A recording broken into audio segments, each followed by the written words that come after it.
For over 15 years, Saturdays and Illegal Curve have been synonymous with one another.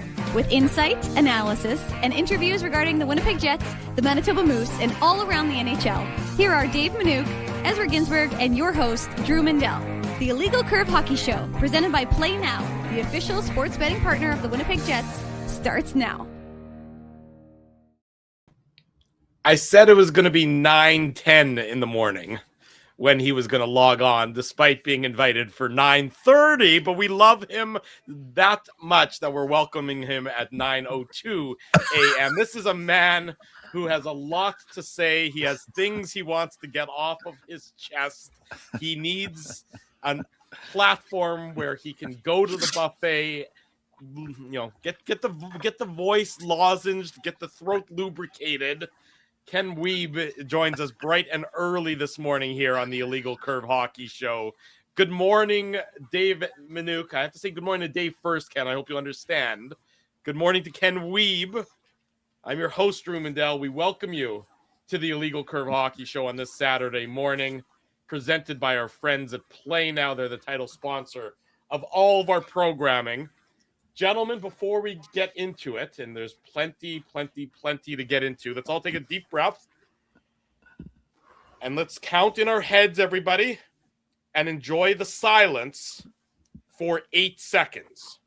So let's start. 1, 2. We're not really being 3. silent, Drew. You're talking. Well, no, now I'm going to be silent, Dave. 1, sorry, go ahead. 2, 3.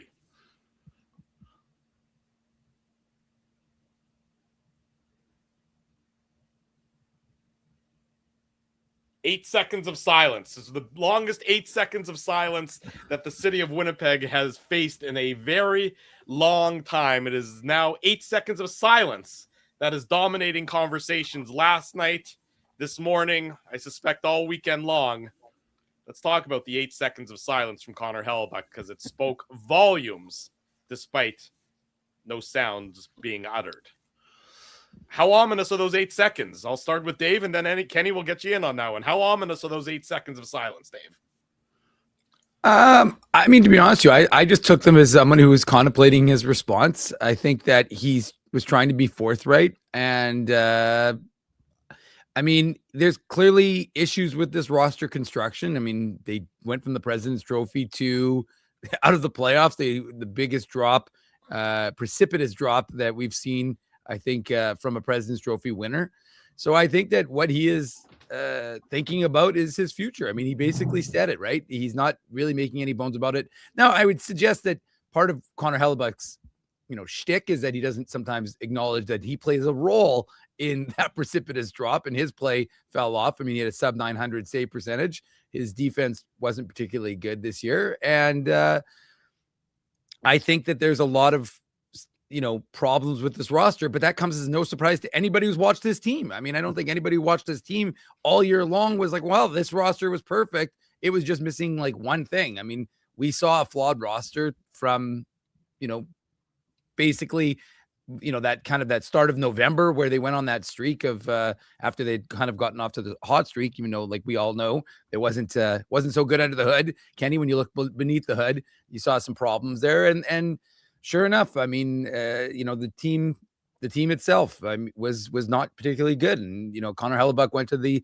Olympics, and playing in front of an all-star defense, it's a lot different than playing in front of the Jets defense. So I think he acknowledged that there's an issue. And I think but he basically said he loves the city, he wants to win a Stanley Cup in this city. And I just think that he wants to win a Stanley Cup. And if it's not going to be in Winnipeg, then it's going to be somewhere else. Ken, before we welcome you in for your opinion, I'm going to start our first poll of the morning. The poll, which will now appear on your screens, is as follows. For how many more years will Connor Hellebuyck be a member of the Winnipeg Jets? The answer is there's 4 different choices for people to choose from until the contract expires. Less than 1 year, between 1 and 3 more years, and between 3 and 5 more years. So Ken Wiebe, as we invite you to join the conversation, the 8 seconds of silence, same question to you. How ominous are those 8 seconds?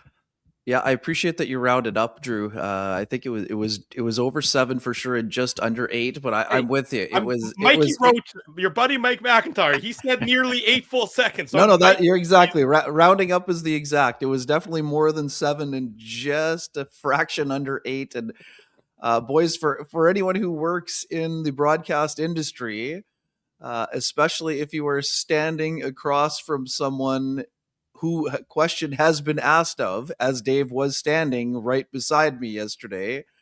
And when someone waits for 7 to 8 seconds to give a response, it feels like an eternity, Drew. And let's just put it this way, to put it in buffet terms, and I will be playing the role of Connor Hellebuck, not as long as he was, well, maybe longer in this case, but if there aren't any lobster tails added to the buffet this morning and maybe a couple of crab legs, I'm not certain that I'm happy with the popcorn shrimp on the menu anymore at this buffet, fellas. That ironically, my kids had popcorn shrimp for dinner last night. Well, I'm just trying to tie it all together and boil it down into the terms that It's a good pun there with boiled there. Exactly. Thank you.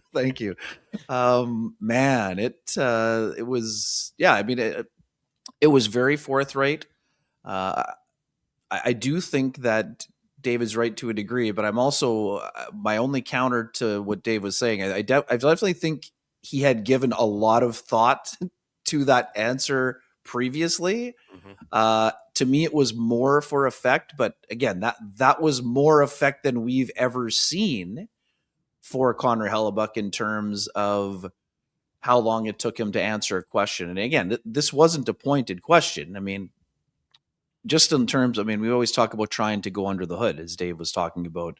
So for those who didn't watch our show yesterday, and for those who maybe aren't as familiar with how exit interview days work, we had been waiting for Connor Hellebuck for quite some time. And at one point in the afternoon, we weren't certain of Connor Hellebuck's whereabouts or if he would be available prior to the exit from the building due to the UFC event that was happening.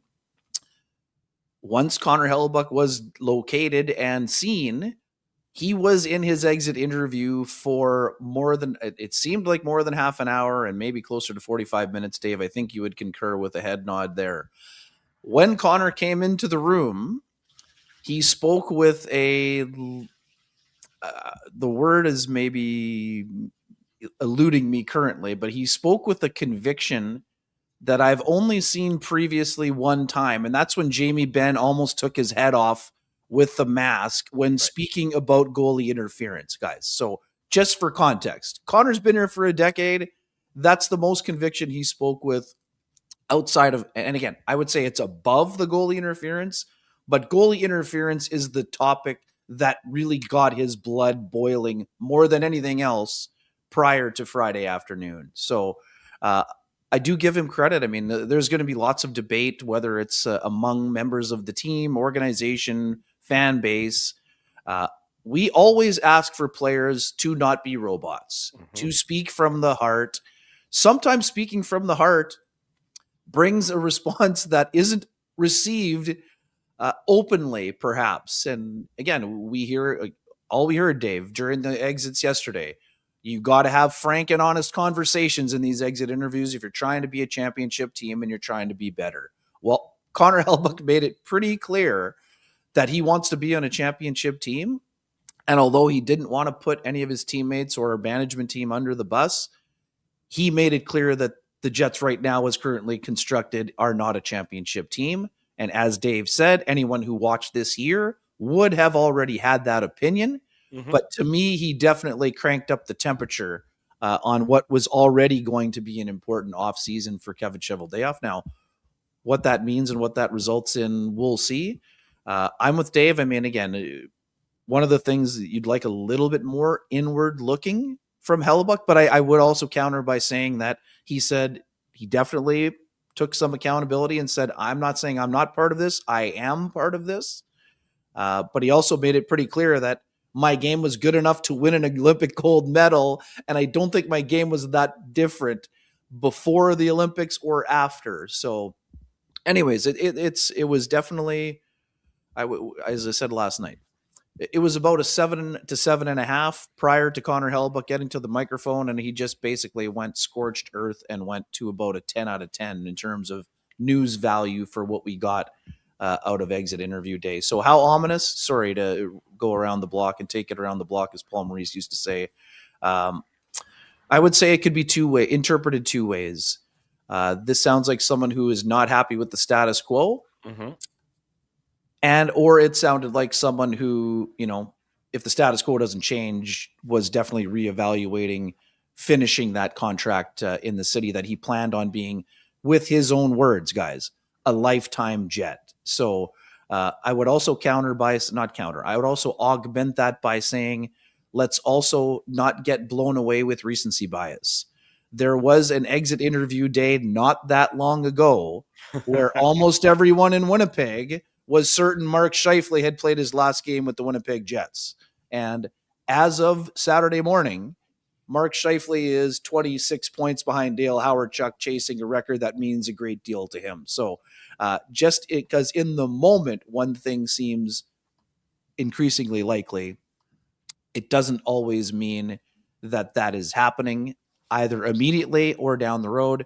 Again, and I'm not saying Connor Hellebuck is asked for a trade. I don't think he has, but there have been many examples of people who have asked to be moved by the Winnipeg Jets, many of whom it took a long time, and others of whom never actually made it out of town at all. So, so again, just in terms of ominous, that's kind of where I'm at.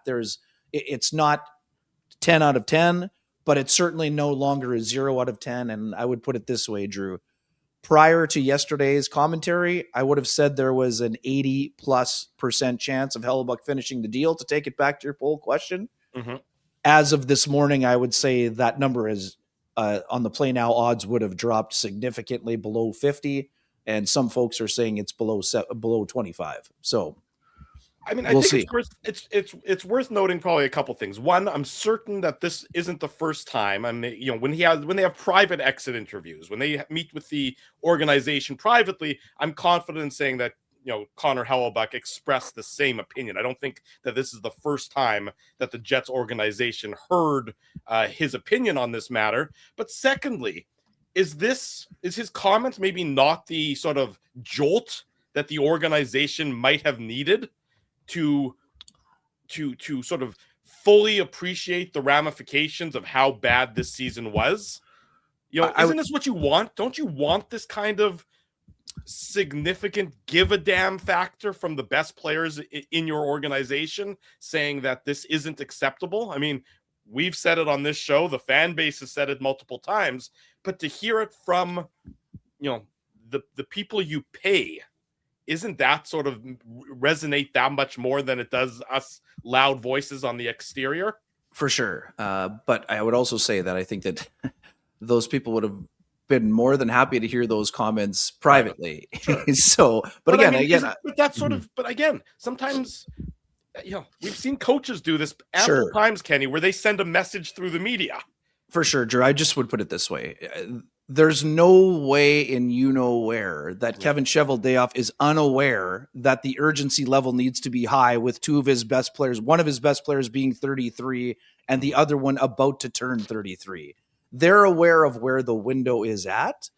But yeah, I mean, I think that maybe if you hear that directly, I would say that it enhances the need to improve said roster as quickly as possible, for sure. Well, let's go back to that. So the improving of the roster, because, you know, Connor Hellebuck, again, he was very clear that, you know, what the team did this year was unacceptable and no one wants to be a part of that. Where do we go from here? And what's the next step? That's the direct quote from Connor Hellebuck yesterday. So, Dave, that's the question. I mean, that's, of course, the question of the offseason.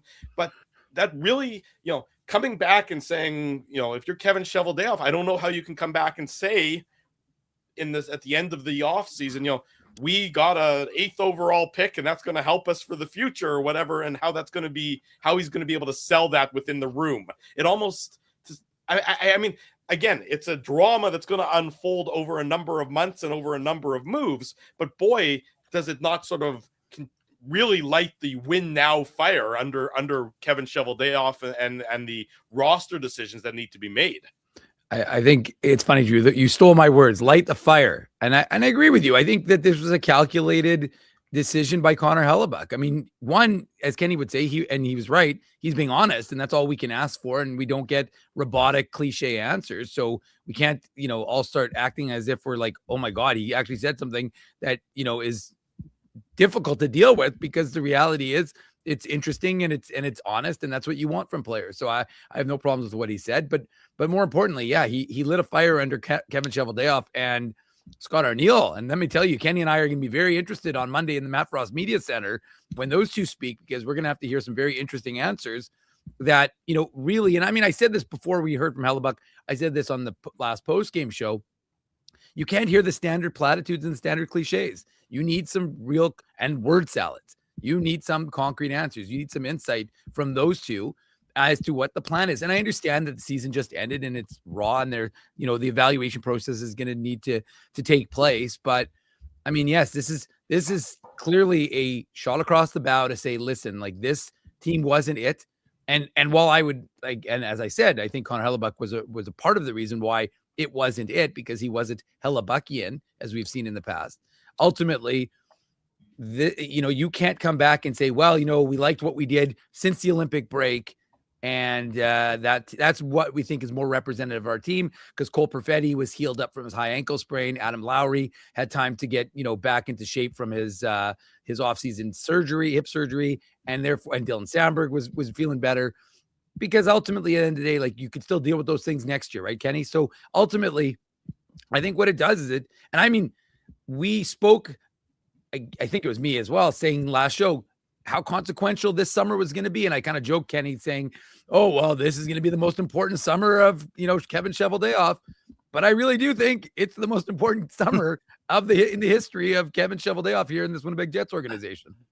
Yeah, it's funny. It seems like that's a line that is written every single offseason here. Whether this team won the President's Trophy and lost in overtime of Game 6 to Dallas, or if they had a first-round flameout against Vegas and Colorado, or if they were having a coaching change, or if Rick Bowness was stepping aside, or if.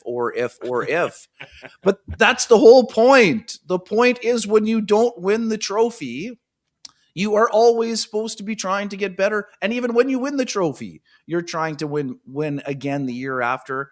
And that doesn't mean getting worse. Nobody wins when they get worse. You got to get better every offseason. So the fact that the Jets aren't anywhere near accomplishing the goals that they have set out for themselves, that means you have to improve and, get better. And, Drew, to your point. So quick, we always look at history. History tells us a lot of things, especially when the same person is in the job.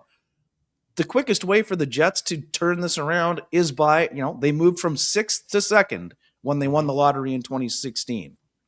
Can they go from 7th to the top 3? And if they can, then one of Stenberg or McKenna or when we spend the next 2 months talking about prospects, that immediately enhances the opportunity to get better.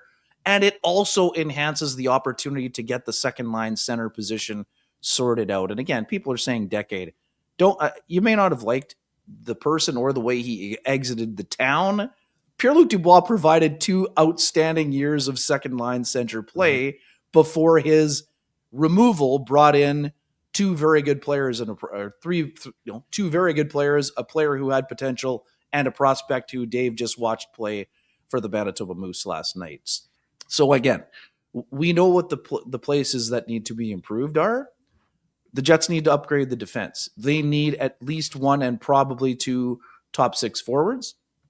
And after that, their bottom 6 is pretty solid, provided Adam Lowry bounces back the way we expect him to. And Dave, people are talking about accountability in your chat room right now. No one was more accountable than the captain of the team by saying, not only did I hear the criticism from folks when I dropped from 16 goals to 6, that criticism that was being offered was warranted and welcomed by the player who has held himself to a high standard. Right. Nobody said anything yesterday in the exit interviews that was wrong. Everybody was fully accountable. I'll give them credit for that, in that the players, to a T, all said that what happened was unacceptable. The problem, I think that most people have, going back to the what I'll call the Chaz Lucius interview earlier this year, is that they're not necessarily seeing that same accountability from the front office. Yeah, I think the Chaz Lucius thing is so overblown; it's unbelievable. I think Joey, hang on, Drew. I'm just going to put it this way, and I understand how it got torqued the way that it did. Yeah.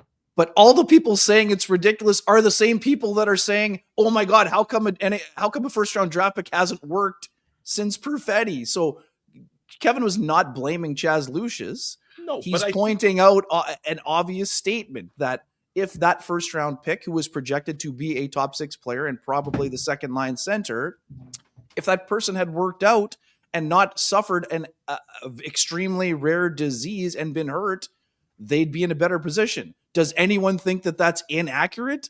That's not blaming Chaz Lucius. It's a fact. It's the same fact as he didn't say it, but we've all said it. If the Jets get Nick Suzuki instead of Christian Vesalainen, we haven't been talking about a second line center for the past 10 years. So and then the Jets have 2 100-point players, Drew. And one who's going to win the Selke. Well, forget about Chaz Lucius, because agreed. I think everybody says it and talks about it a little bit tongue in cheek because we couldn't believe that the general manager said it. But let's talk about the general manager and his decision making. The decision this past offseason, was to go older and more veteran and slower. Yep. In a league that was getting faster and younger. So the evaluations were wrong. For sure. And Kevin Cheveldayoff's already said it. Again, he's not going to go up there and say, "Oh my God, my offseason was outstanding last year." I mean, what we know is this: the Jets tried to get a second line center and they were unsuccessful last trade deadline, and it's cost them. There's no doubt about that. And again, loving the folks in the chat who are big fans, obviously. Focus on this, Kenny. We love you. Kenny, I changed something yesterday that now our guests can see the chat, but now I feel like I should. No, it's good. It's good. I love it. I love it. And keeps folks, you humble. Listen to me. Kevin Cheveldayoff needs to upgrade the roster. This is it's not Chevy's fault. It's his job. The roster is his responsibility. Are you hearing me? Kevin Cheveldayoff needs to improve the roster. Do you expect front office or coaching staff changes? I think that there will be at least one addition to the coaching staff. I'm not sure if there is a dismissal or not. I think the Jets are going to have a change behind the bench at some point, and I don't think that it's going to be Scott O'Neill at this stage. And for all the people yelling about Scott O'Neill's been part of 3 out of 4 seasons that were above average to exceptional, including the best season in franchise history. So I don't think he fell off the turnip truck and forgot how to coach. Now, people saying and questioning the deployment decisions, of course, when you miss the playoffs, you could have done a better job. Agreed. We're all in agreement there. That doesn't mean that he forgot how to coach. We've all said if the personnel wasn't good enough, to me, and I said this the other day, guys, how many coaches does this core get to run out of town? Mm-hmm. Honestly. Mm-hmm. So just to say that the coach should be changed, and that if John Cooper was coaching the Jets, I don't believe the Jets are a Stanley Cup contender this year. Do you guys? No. I think that's the fundamental problem. And then next year, look, the general manager built this roster that was flawed. Sorry, one second. I don't want to. I know you're going to get on a roll. What did we say about the roster last year after the playoffs when they got run out of the building by St. Louis? Needed to have more experience and a little bit more size, probably, right? This is an overcorrection, right, on that front. But if they had brought in a bunch of small guys and lost in the first round, we'd all be saying, "Oh my God, I can't believe they brought in all those young water bugs that got run out of the rink by Braden Shen." Right, but they brought in guys who, frankly, they brought in and played extensive minutes for guys who were not of NHL caliber anymore. Nyquist and Shen specifically.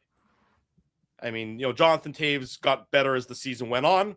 We'll put him sort of in his own little special category, but you're also now trusting the same people you're putting your trust in the same people who've aired a year ago to not air again. And that, I think, is the difficulty that people are, why should you talk about the core running another coach out of town? Well, why should the general manager get a 16th kick at the cat to build this roster? Well, and I'm not saying that he hasn't done a lot of good things, but because he has. We spent a lot of time this year talking about trades for Gabe Vilardi, Morgan Barron, Elias Salomonson. And those are all check marks. Absolutely check marks. So you asked for the reason. So that's the reason, right? And they're 1 year removed from 116 points. That would be the reason. I understand that people want change. I get it. That's totally within their right. What we know about the organization, and some of us who covered the organization before they made it to the NHL, they believe in continuity. So that's why they're voting for continuity. There's lots of teams that have rolled over GMs and hadn't had any success whatsoever. One of the biggest stories in the NHL this week is someone we're all very familiar with. And again, this is not a, hey, folks, wave your pom-poms and be happy you have an NHL team. The Columbus Blue Jackets have one playoff series win since they came into the league 25 years ago. Yeah. So everyone who thinks it's as easy as saying change a coach, change a GM, and you're going to win 12 rounds. I mean, Vegas is the new gold standard. 9 years in the NHL, 8 playoff appearances, 1 Stanley Cup, many, many trips to the Western Conference Final. So again, this is not about status quo. The Jets need to improve the roster. Let me be abundantly clear. Kevin Cheveldayoff is aware of the need to improve the roster. Now it's up to him to improve that roster. Well, Kenny, one of the things that we saw with this team was that, decision-making in terms of their prospects. And obviously, those guys come from the Manitoba Moose, but like Elias Salomonson was essentially, we heard from, not essentially, Scott O'Neill admitted as much, saying he wasn't on our radar essentially until next year. Go ahead. You want to interject? I do, because I think this is another thing that's taken on a life of its own and run down the block. Okay. My interpretation, you were in the room, Dave. I was in the room. Murat asked the question.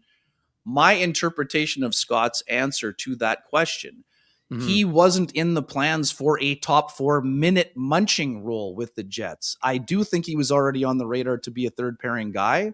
Okay. But the organization valued the 25 minutes a night you watched him play in the first half of the season. Now, again, he was not expected to play as big a role as he did. Yeah. But I think the Jets wanted him to kick down the door and earn a spot, which is exactly what he did. Now, I get the folks that wanted him in there from game one. No. But Dave, you watch the league. Him being on a 12-minute-a-night pair in game one doesn't automatically make the Jets a playoff team. It probably makes them a better team. But for Salomonson in the long run, you know this. You watched him. Those extra puck touches for 4 months were also part of what allowed him to excel in that top 4 role when Neil Pionk got hurt. At least that's how I interpret it. No, and I don't disagree. In fact, to be honest with you, if I was looking at it, I didn't have Salomonson till next year anyways either. I really didn't think he was going to be a big factor this year, but for the Jets.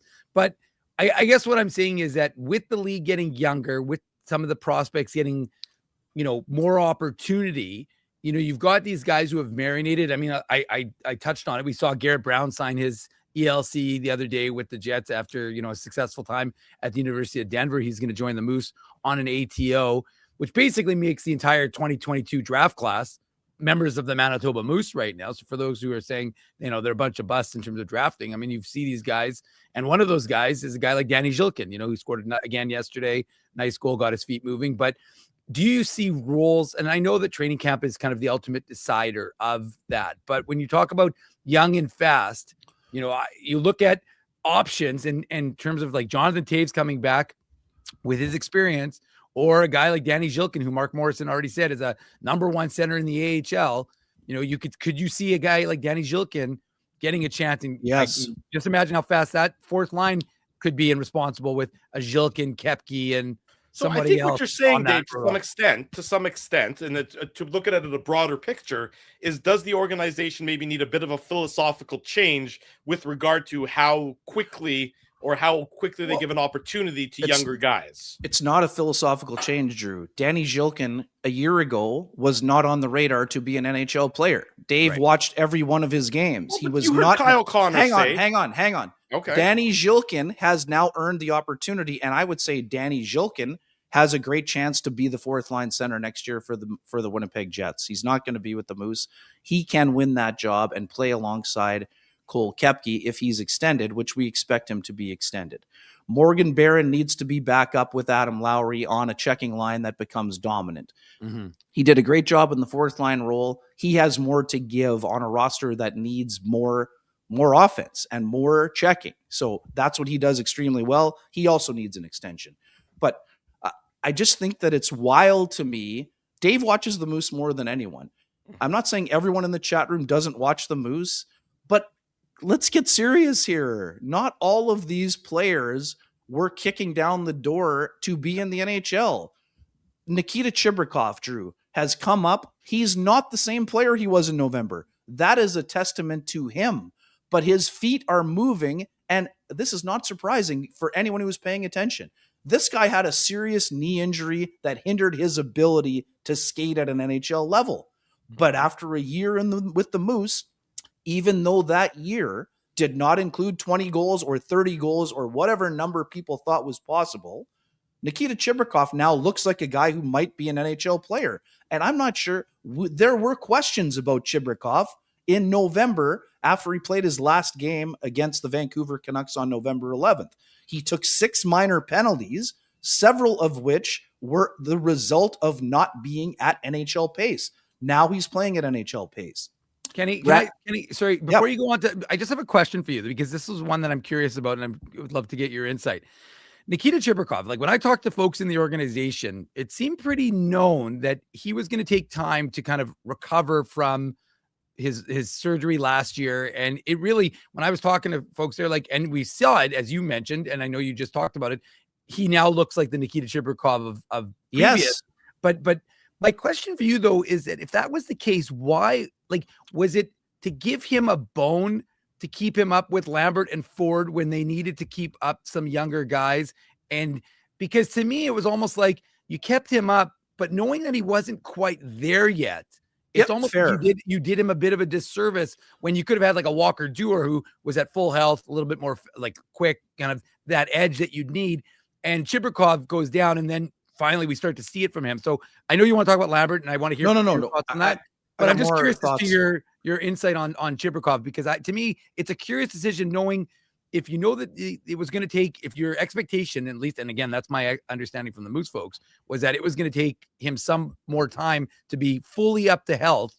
What was the reason to keep him other than maybe to make him feel like he's a part of that next wave? Cole Perfetti is the reason, Dave. If Cole Perfetti was not injured at the end of the training camp, Nikita Chibrikov would have started with the Manitoba Moose. To me, it's that simple. But what Dave is saying, Kenny, why did they keep an injured, three-quarters of a Nikita Chibrikov when he wasn't able to play at the NHL level?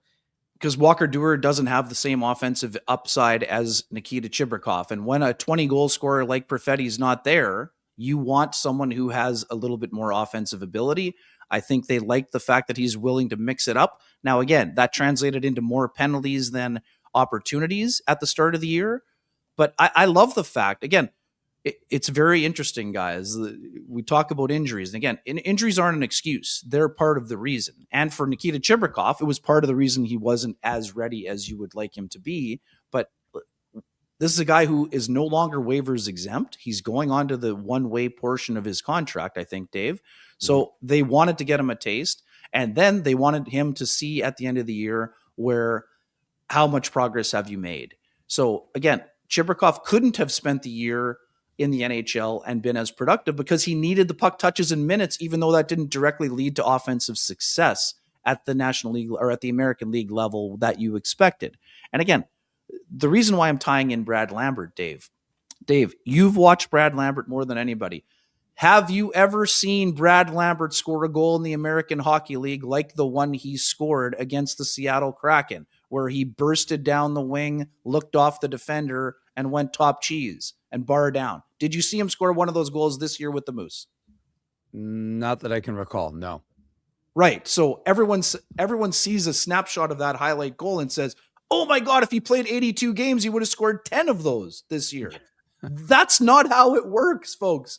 And again, it's easy to say, and you're right. Brad Lambert, instead of Gustav Nyquist for 82 games, he would have outperformed him 100%. But guys, we were all there. The problem for Brad Lambert is that he didn't blow away the competition. And yes, some of that is related to ice time. We all know that. But Brad Lambert had not enhanced his game to the level required where you would have said you deserve to play start on the second line this year. Now, again, Nyquist did not perform at a level close to being a top 6 forward.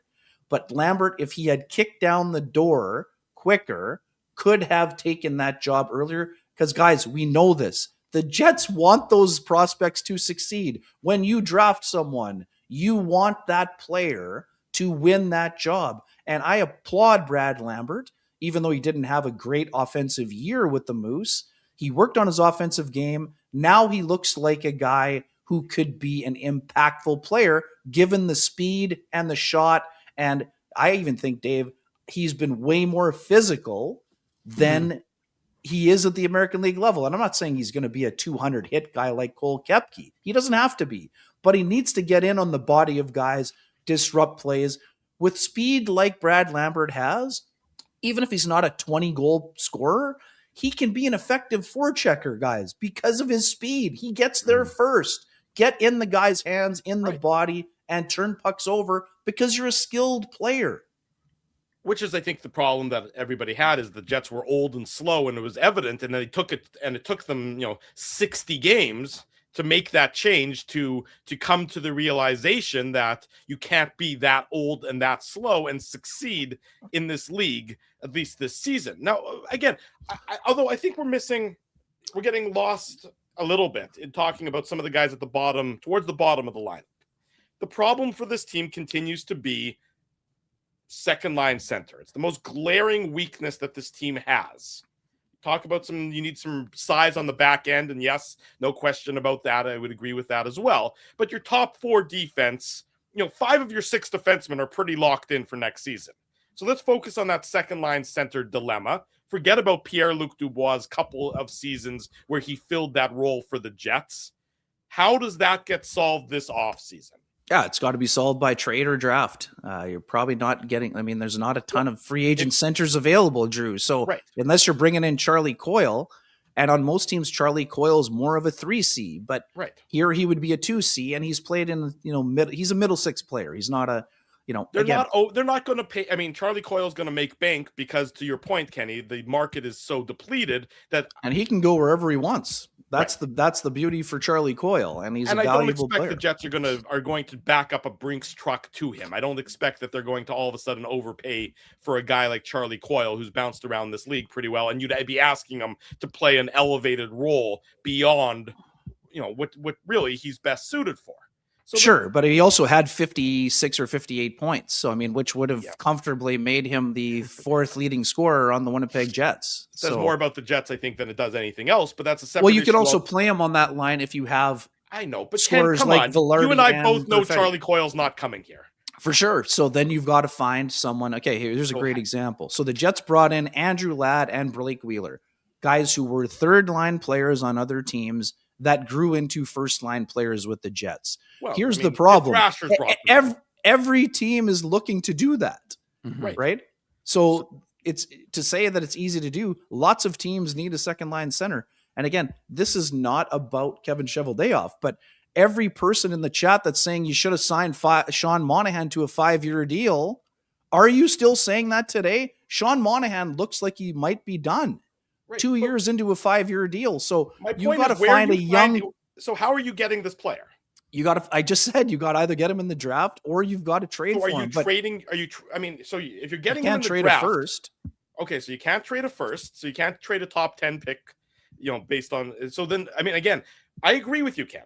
that there's not a clear path for the Jets to acquire this second line center unless you're trading that first. That's the problem I think that they're facing. Or move Gabe Vilardi there. What about Gabe Vilardi? People are saying Perfetti. I don't, again, you could consider Perfetti or Vilardi for that job. But again, I don't know. I think that to me, that will actually decrease their offensive productivity. So I don't see that as a good idea. But I do see it as second line center for about that was a long time. 5 seconds. It was 5 games. Two exhibition games ago, or for about an exhibition game and a half, and they gave up on that They gave up on that real quick.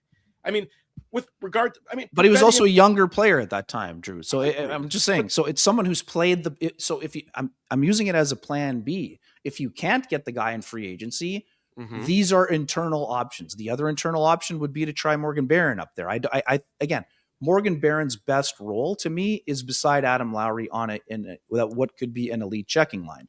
Yeah. Now, if you play Morgan Barron with highly skilled players like Vilardi and Perfetti, maybe it's worth trying. But again, where are you finding him, Drew? I mean, it's hard to do. That's my point. I don't think that there's an easy path to find. Sorry, I do. No, we can find him, but it's not going to be in the fall. Braden Yager can be that player, but it's probably not going to be in the fall. But because of Braden Yager's ability to defend, he might have a quicker pathway to the NHL. But now we're getting back to the Solomonson discussion. Braden Yager could be the Jets' fourth line center, but being the fourth line center this fall is going to diminish his ability to be a second line center in 2 seasons from now because he's playing 12 minutes and not getting offensive puck touches. But you can't wait 2 seasons. Exactly. So it can't be Yager. This is my point. It can't be Yager this fall. Right. So you've got to get somebody else. Because Kenny, hold on, I have a question, Drew, because to me, does this not feel like the end of after they got eliminated by the Ducks in that first playoff run, and then they turned they had that established D-core, and they were like, okay, we're going to turn the keys over to the young forwards a little bit. And then they did that, step back, missed the playoffs, and then obviously 17-18. But the problem for this team is that this core is in win now mode, not let's see what the kids got for us. Exactly. Mode. How can you line up the window? That's right. And so that's kind of the problem is that, and I know it's always about, it's not just about one season. It's always about multiple seasons when you're looking at your hockey club and seeing where things are going. But I just look at it and think, and that, Kenny, is why after the Olympic break, when the Jets were 11 points out, and I'll give them credit for going on the run that they did because I didn't anticipate it. I was saying, here's your chance. 15 games of, Danny Zhilkin, 15 games of Braden Yager, 15 games of any of these guys to say, we can now look at these guys in a clear, non-small sample size against NHL talent and evaluate them. And then say, okay, you're going to go home and have a good summer, and then we're going to see you at training camp. And now we've got a better idea. And the concern, of course, because they went on that run, was that you didn't necessarily get a chance to evaluate those guys as much as you could have for those potential roles. So what I'm saying is, I'm not saying that one of those guys couldn't step up and surprise us and say, hey, you know what? I'm ready for more. I want more, and I'm ready for more.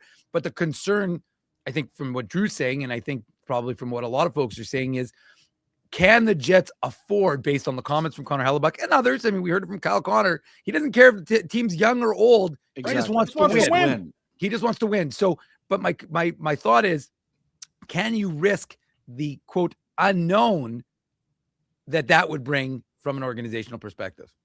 No, you have to improve the middle six. Again, this is amazing, guys, and you know this. Everyone's saying it. The problem with the Jets this year was not the core. It was the pieces after the core. Yeah, of course. The core had 103 points, 91 points, and 55 points, and 60 whatever Gabe had. That's what makes the results of the season so infuriating. Exactly. But again, it's not the core that's cooked. You have to augment the core. Mm-hmm. It's not the core's problem. Except, yes, Hellebuck's numbers were nowhere near the Hart Trophy levels. That's true. But Scheifele just had his best year at 33. Kyle Connor's still having a great year. Josh Morrissey had a great year. Gabe Vilardi had a great year. But it's the pieces that were below that were trying to be the next piece of the core, the next wave. Cole Perfetti, tough year. Great second half at times, but he's got to be a 20 to 30 goal guy, not 12. Mm-hmm. Neil Pionk signed a long-term deal and is an important part of the leadership group. Neil Pionk had a really rough go on the back end this year. Dylan Samberg, who a lot of us were talking in the summer about being the next Jacob Slavin. Dylan's game dropped a level this year. Mhm. So it's the pieces that were expected to be the next part of the core that have to elevate their game. And the other part of that, tough year for Nino and tough year for Vlad Nemestikov. And guys, Vlad Nemestikov had 6 goals in the first 12 games, and I think he finished with 8. Nino is a predominant 20-goal guy who's now gone 4 years without getting there. Yes, the knee injury was a factor, but it's those parts again, and it's not about one person. They had 5 players or more drop off at the same time. That's why the Jets were in the predicament they're in, not because their core somehow was terrible this year. The core wasn't terrible. The core needed to be better, but for people blaming the core did more than their job. The secondary scoring and the special teams were rough goes this year for the Jets. Was there alignment? I'm of the theory that there was that the front office and the coaching staff were not aligned for a lot of this season.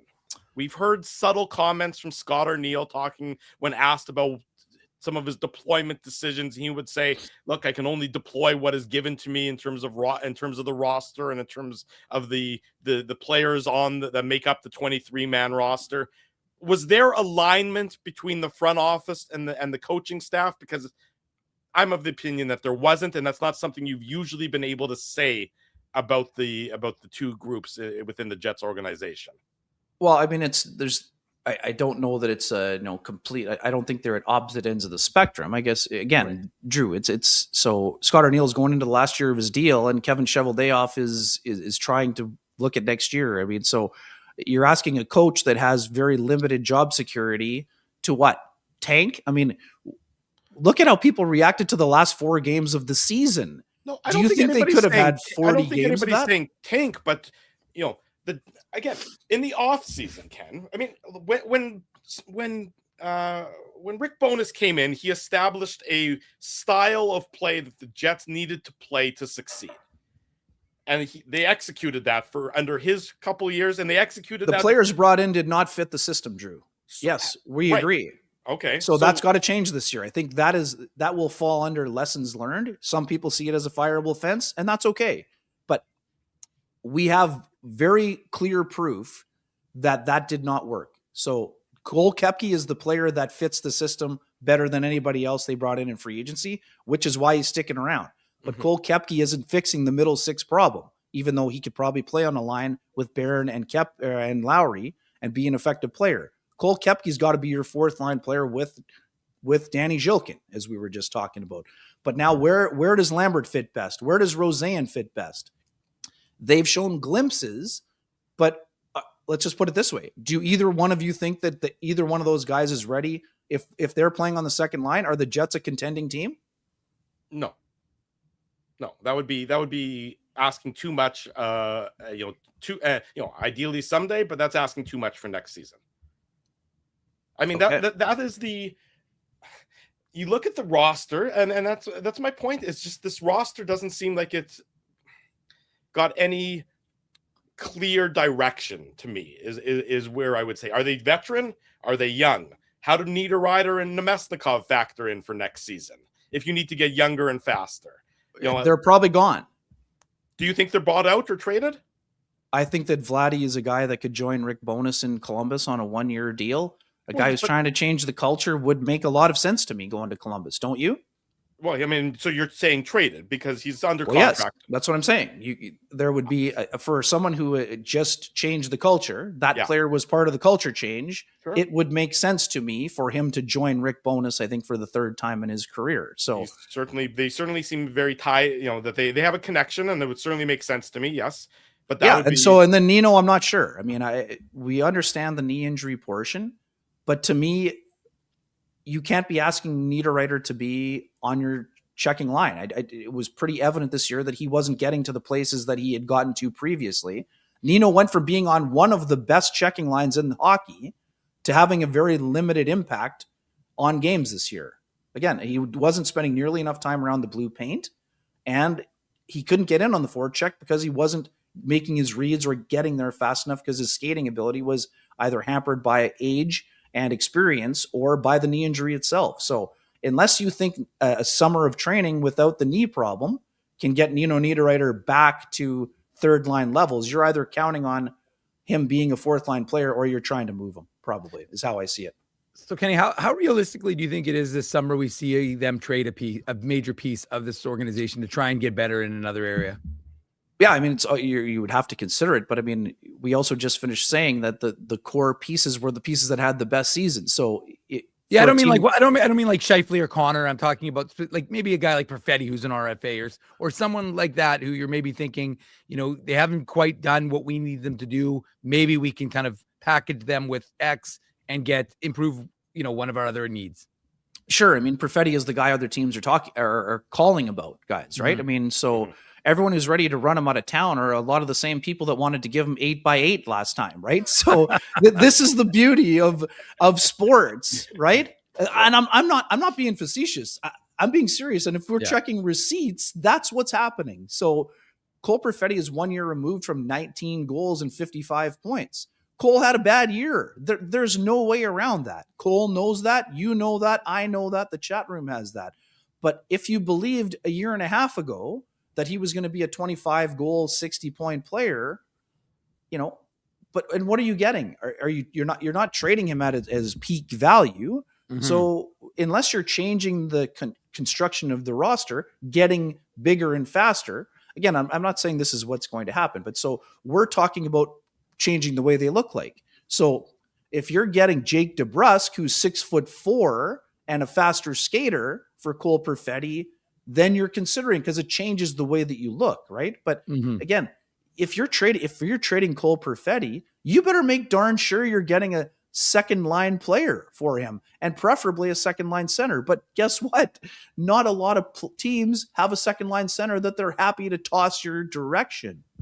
So, but outside of that, Drew, I mean, I don't think it's, Hellebuck maybe after today, but again, I don't know that that's an imminent thing. I think Connor Hellebuck says that with the idea of he'd like to see what it looks like. You're not trading Scheifele. Kyle Connor just signed a massive extension, and you're not trading Josh Morrissey. So outside of that, what are you doing? You're banking on Sandberg bouncing back. You're banking on Lowry bouncing back. You're banking on Perfetti bouncing back. So are you confident? I mean, do you think that the Jets can recapture the identity that made them a successful team? Yeah, I do, but that's the problem this year. They lacked an identity. They were a team that wanted to play fast but couldn't. The structure and system that was successful for them requires aggressive play in all three zones. Mm-hmm. The Jets in the first half, after the 9-3 start, and this is the problem with the Jets season. When you're zooming out, 9-3 to start the year, .750 winning percentage. And then they went through a stretch where their winning percentage was very low. Losing 11 is incredibly erratic. No, but Drew, I ran the numbers. I don't have them in front of me. From the Olympic break until right before the last 4-game losing they were one of the best teams in the league. 635. Look at the winning percentage last year. It's not a 5-game sample. It's almost half a season. But you also can't let them off the hook for being 205 winning percentage for that other block of games. Mm-hmm. That's nuts. Right? So it's crazy. But people that are going crazy in here, and again, appreciate lots of the love here. Don't ever bring me back, guys. Oh my God. I'm hurt. Kenny, these are, by the way, just so you know, these folks that are beaking you, they're the same folks who are in Kenny and Rennie. So they're the same folks who come to your end of season party and everything. Yeah. We love the truth. We love people speaking their truth. It's beautiful. But yes, so this is the other part. The Jets didn't act like a last place team for a lot of the year, but they also didn't act like an upper echelon team, which is what you need to try to get back to. But again, if you're could the Jets want to go 6 players deep in the offseason? Maybe, but you got to find 6 improved players. So they will look different in the fall. Do I think they'll look drastically different? I'm not sure, but I think that compared to last year's start of the year and next year's, I think it's a quarter, at least a quarter turnover from last year. What would your number be? I think they're going to have at least 4 or 5 different players in the roster. I would agree with that. Jonathan Taves, do you think he retires? Yes, I do. Yes. And I've changed my stance on that, not because I changed my tune, but because I think that just things that we witnessed. And again, the beauty of having an open room yesterday, even though Jonathan wasn't willing to say it on that particular moment, Dave knows us. He was there. This was not a, this was, it was end of school feel, but this wasn't to have a great summer, I'll see you in September feel to me. There were a ton of lengthy embraces. I think he signed a stick for every player on the roster, and he took a bunch of sticks from teammates. There were lots of long embraces. I do think that I think he's okay with, I think he's proud of the ability to come back after the absence. I think it was very clear. He talked openly about not playing at the level he wanted to. And it's easy for anyone else to say that that doesn't matter.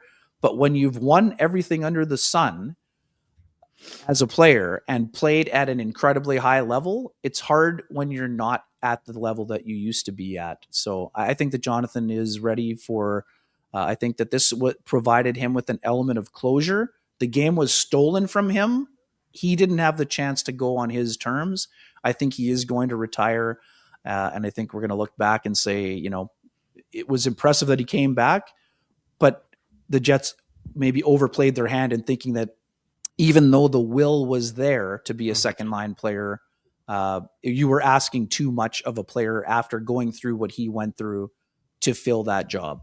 And notable, Kenny, because you asked the question, so we'll play the video with Jonathan Toews of what you noticed after the end of the final regular season game.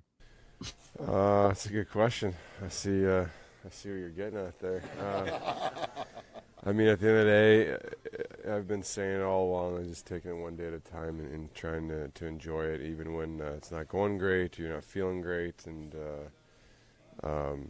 take the good with the bad, and that's part of being an NHL hockey player. And again, I'm so grateful to this organization and to Mark and Chevy and the coaching staff and the boys in the locker room for making me feel at home here, and the fans, the city of Winnipeg. It's been so special. Obviously, we fell short of our goal, and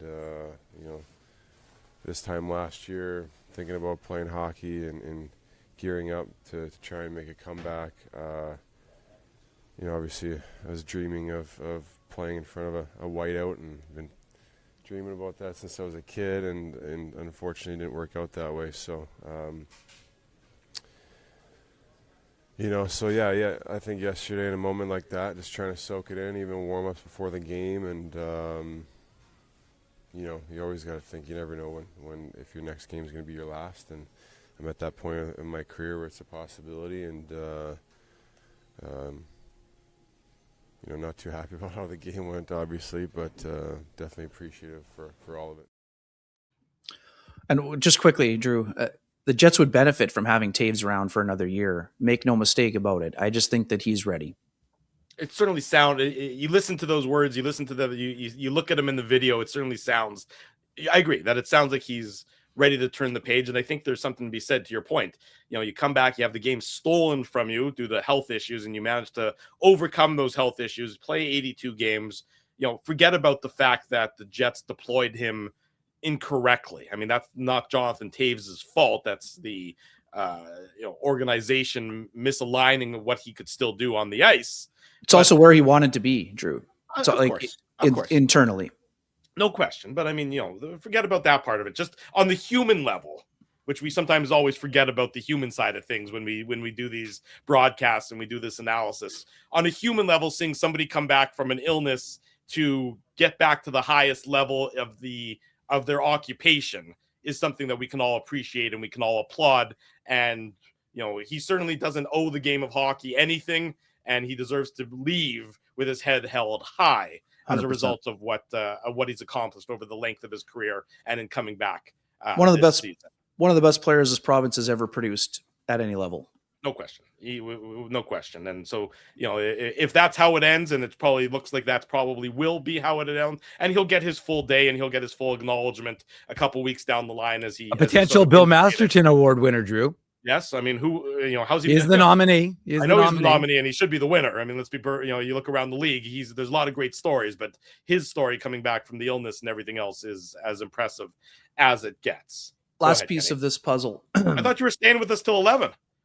Maybe no, sorry. Last piece of this part of the puzzle. The fact that Taves appreciated and showed incredible gratitude for being able to tie the bow on this chapter of his life in his hometown where he was molded and formed as a player, where he dreamed of going to whiteout, or when he went to whiteouts, when he, all of those things. It's important. I know some people are only looking at the 29 points and, oh my God, how could this not have worked out? When one of the best players of his generation embarks on the comeback like he did, and did it at home and did it with a smile on his face, even though there were parts of this season that would have been incredibly challenging and difficult personally, is very impressive, and it's going to have an effect moving forward. He impacted players on this team. We heard the way Josh Morrissey talked about him, mentioning how my dad, Tom, used to tell me, lead like Jonathan Taves. There will be benefits that are seen moving forward for guys like Mark Scheifele, even Adam Lowry, Cole Perfetti, even Braden Yager getting those 3 games at the end of the year and being around Jonathan and seeing the way that he conducts himself in a professional manner is incredibly important for an organization that isn't where they want to be. It's unfortunate for Jonathan that he didn't get his goal of playing in a whiteout and maybe helping the team.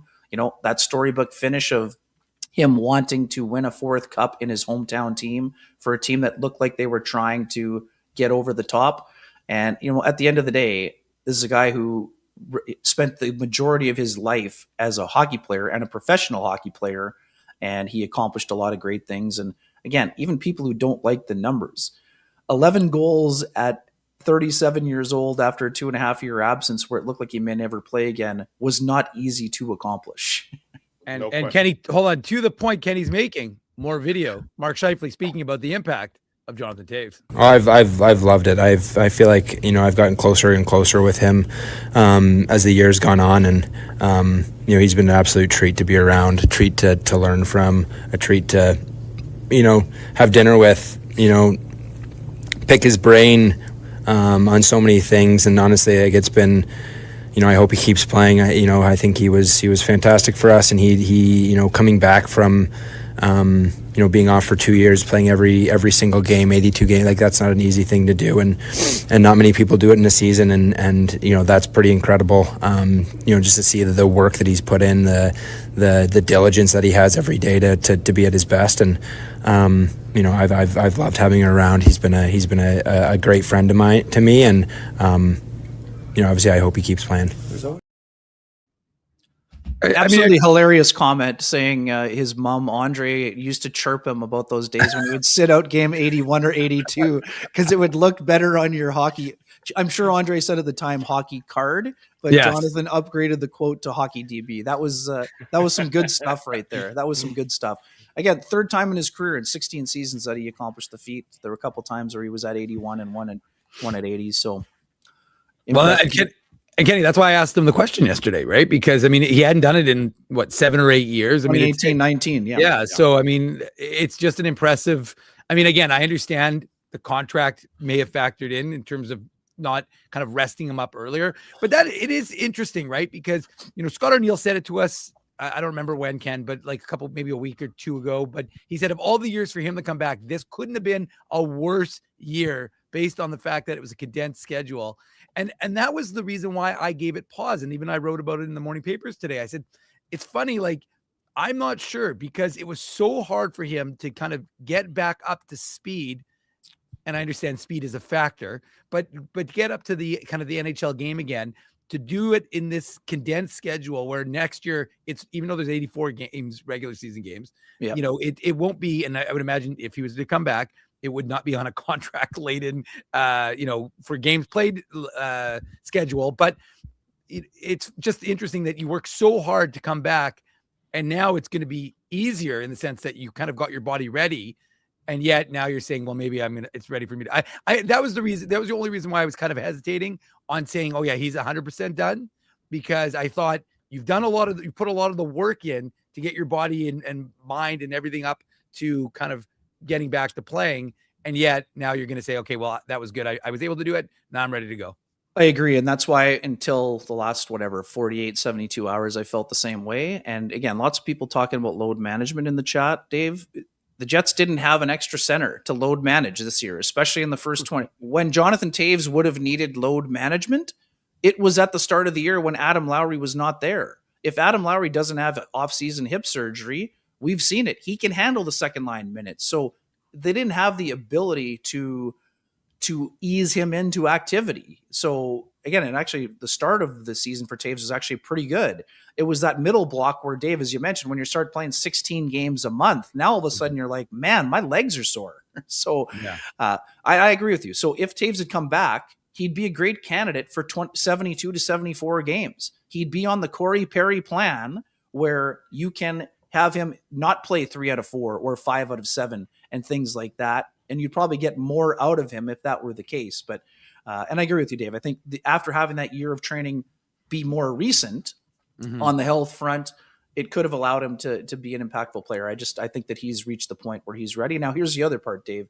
And the reason why I didn't say Toews is retiring is because a month from now, you might wake up and say, I feel great. Today, you feel like you just played 82 games in the most compressed season ever.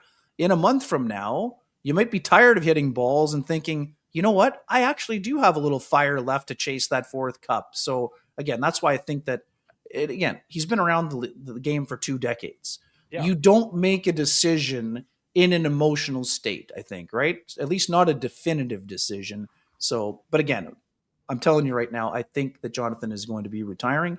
But again, that the caveat is if he wakes up a month from now and is like, you know what? That was pretty fun, even though there were some challenges.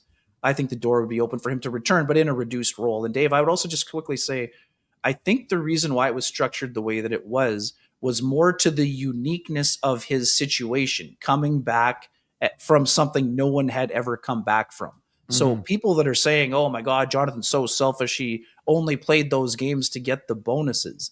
The reason it was structured this way, he doesn't need the money, folks. Jonathan Toews is going to be well off with regard. Exactly. But the reason it was structured that way is because you didn't know if you were getting a 20-point player or a 50-point player. And the people going wild about the bonuses, if the Jets had won the cup and he got the last bonus, the Jets would have been thrilled to pay $6 million for that job and the ability to hang it's a not banner. your money, folks. This wasn't a selfish act. It was a guy who wanted to give the team the flexibility because he didn't know what he was going to look like, and neither did they. Also, the Jets weren't up against the salary cap at exactly. any point, so it wasn't a salary cap issue. Again, folks, it's not our money. It's not your money. If the Jets I wouldn't say that's true. The fans pay the money. I would disagree with that assessment. I don't think that's a fair way of.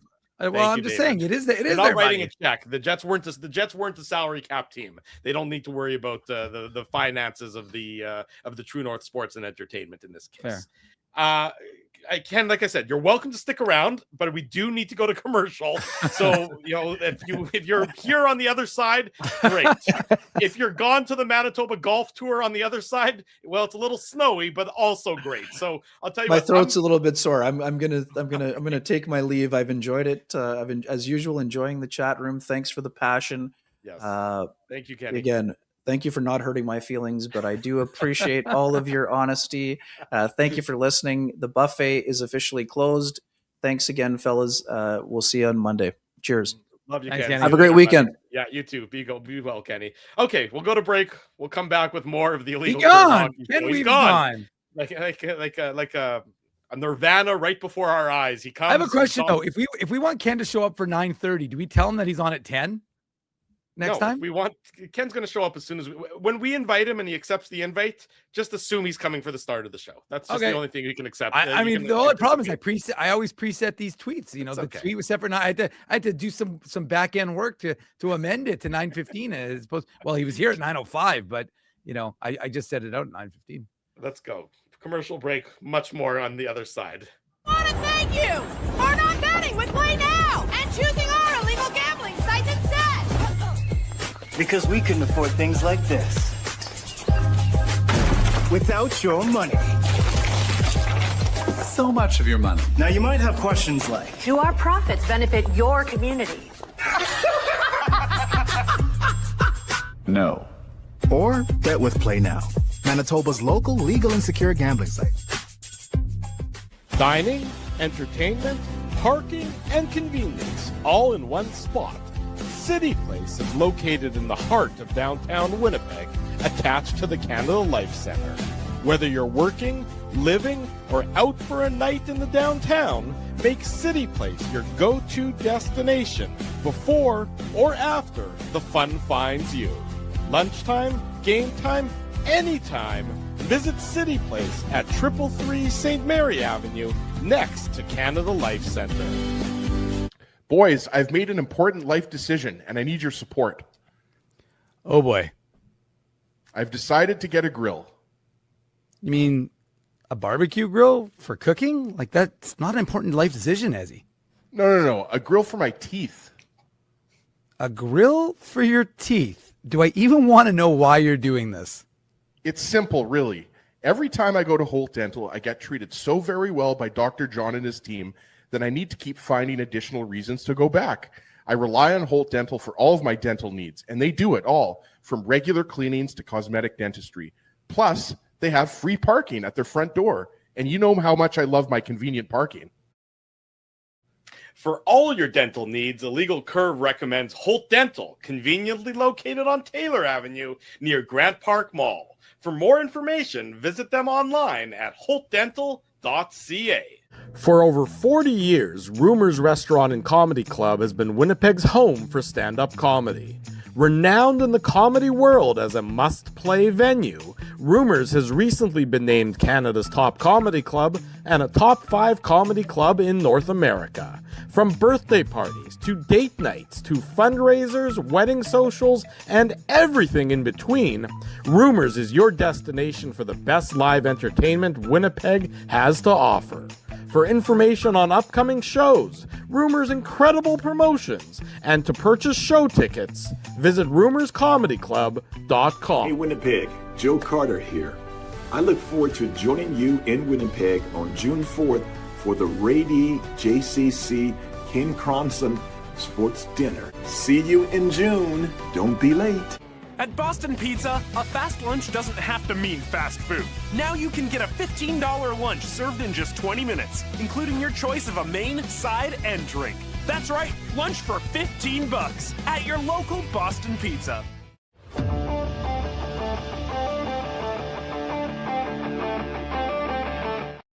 Commercial free for hour number 1, plus an extra 13 minutes, 73 minutes straight without any commercial break. That's what happens when Kenny Wiebe joins. He's drinking a gallon of water right now, Drew. Just a fire hose, just being cooled off with a fire hose. That's what happens. Anyways, welcome back to the Illegal Curve Hockey Show. Saturday morning, it's presented by our friends at Play Now. Bet with Play Now, the official betting partner of the Winnipeg Jets. Sign up and get up to $250 in bonus bets. Conditions apply. 18 plus. Enjoy responsibly. I mean, it was a newsy day yesterday. I mean, we talked about Connor Hellebuck's comments. I mean, let's play the comments in case anybody has missed them. Which one do you want to start with, Dave? You cut up a number of the Hellebuck comments. Which one in particular do you think we're better off starting with? The lack of fun, his future, or the moves the team needs to make? Dealer's choice.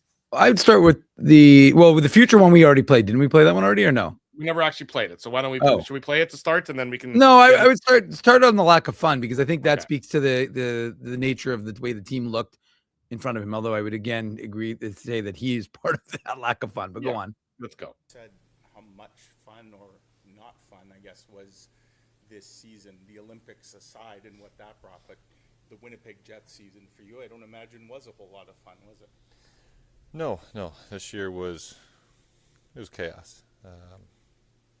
We came off to a pretty good start. I wouldn't say we were playing great at the start, but we got a good start. And I played good enough to win a gold medal. And I'm telling you, my game wasn't different before or after. I mean, the surgery stunk and all that hard work getting back as quickly as I possibly can.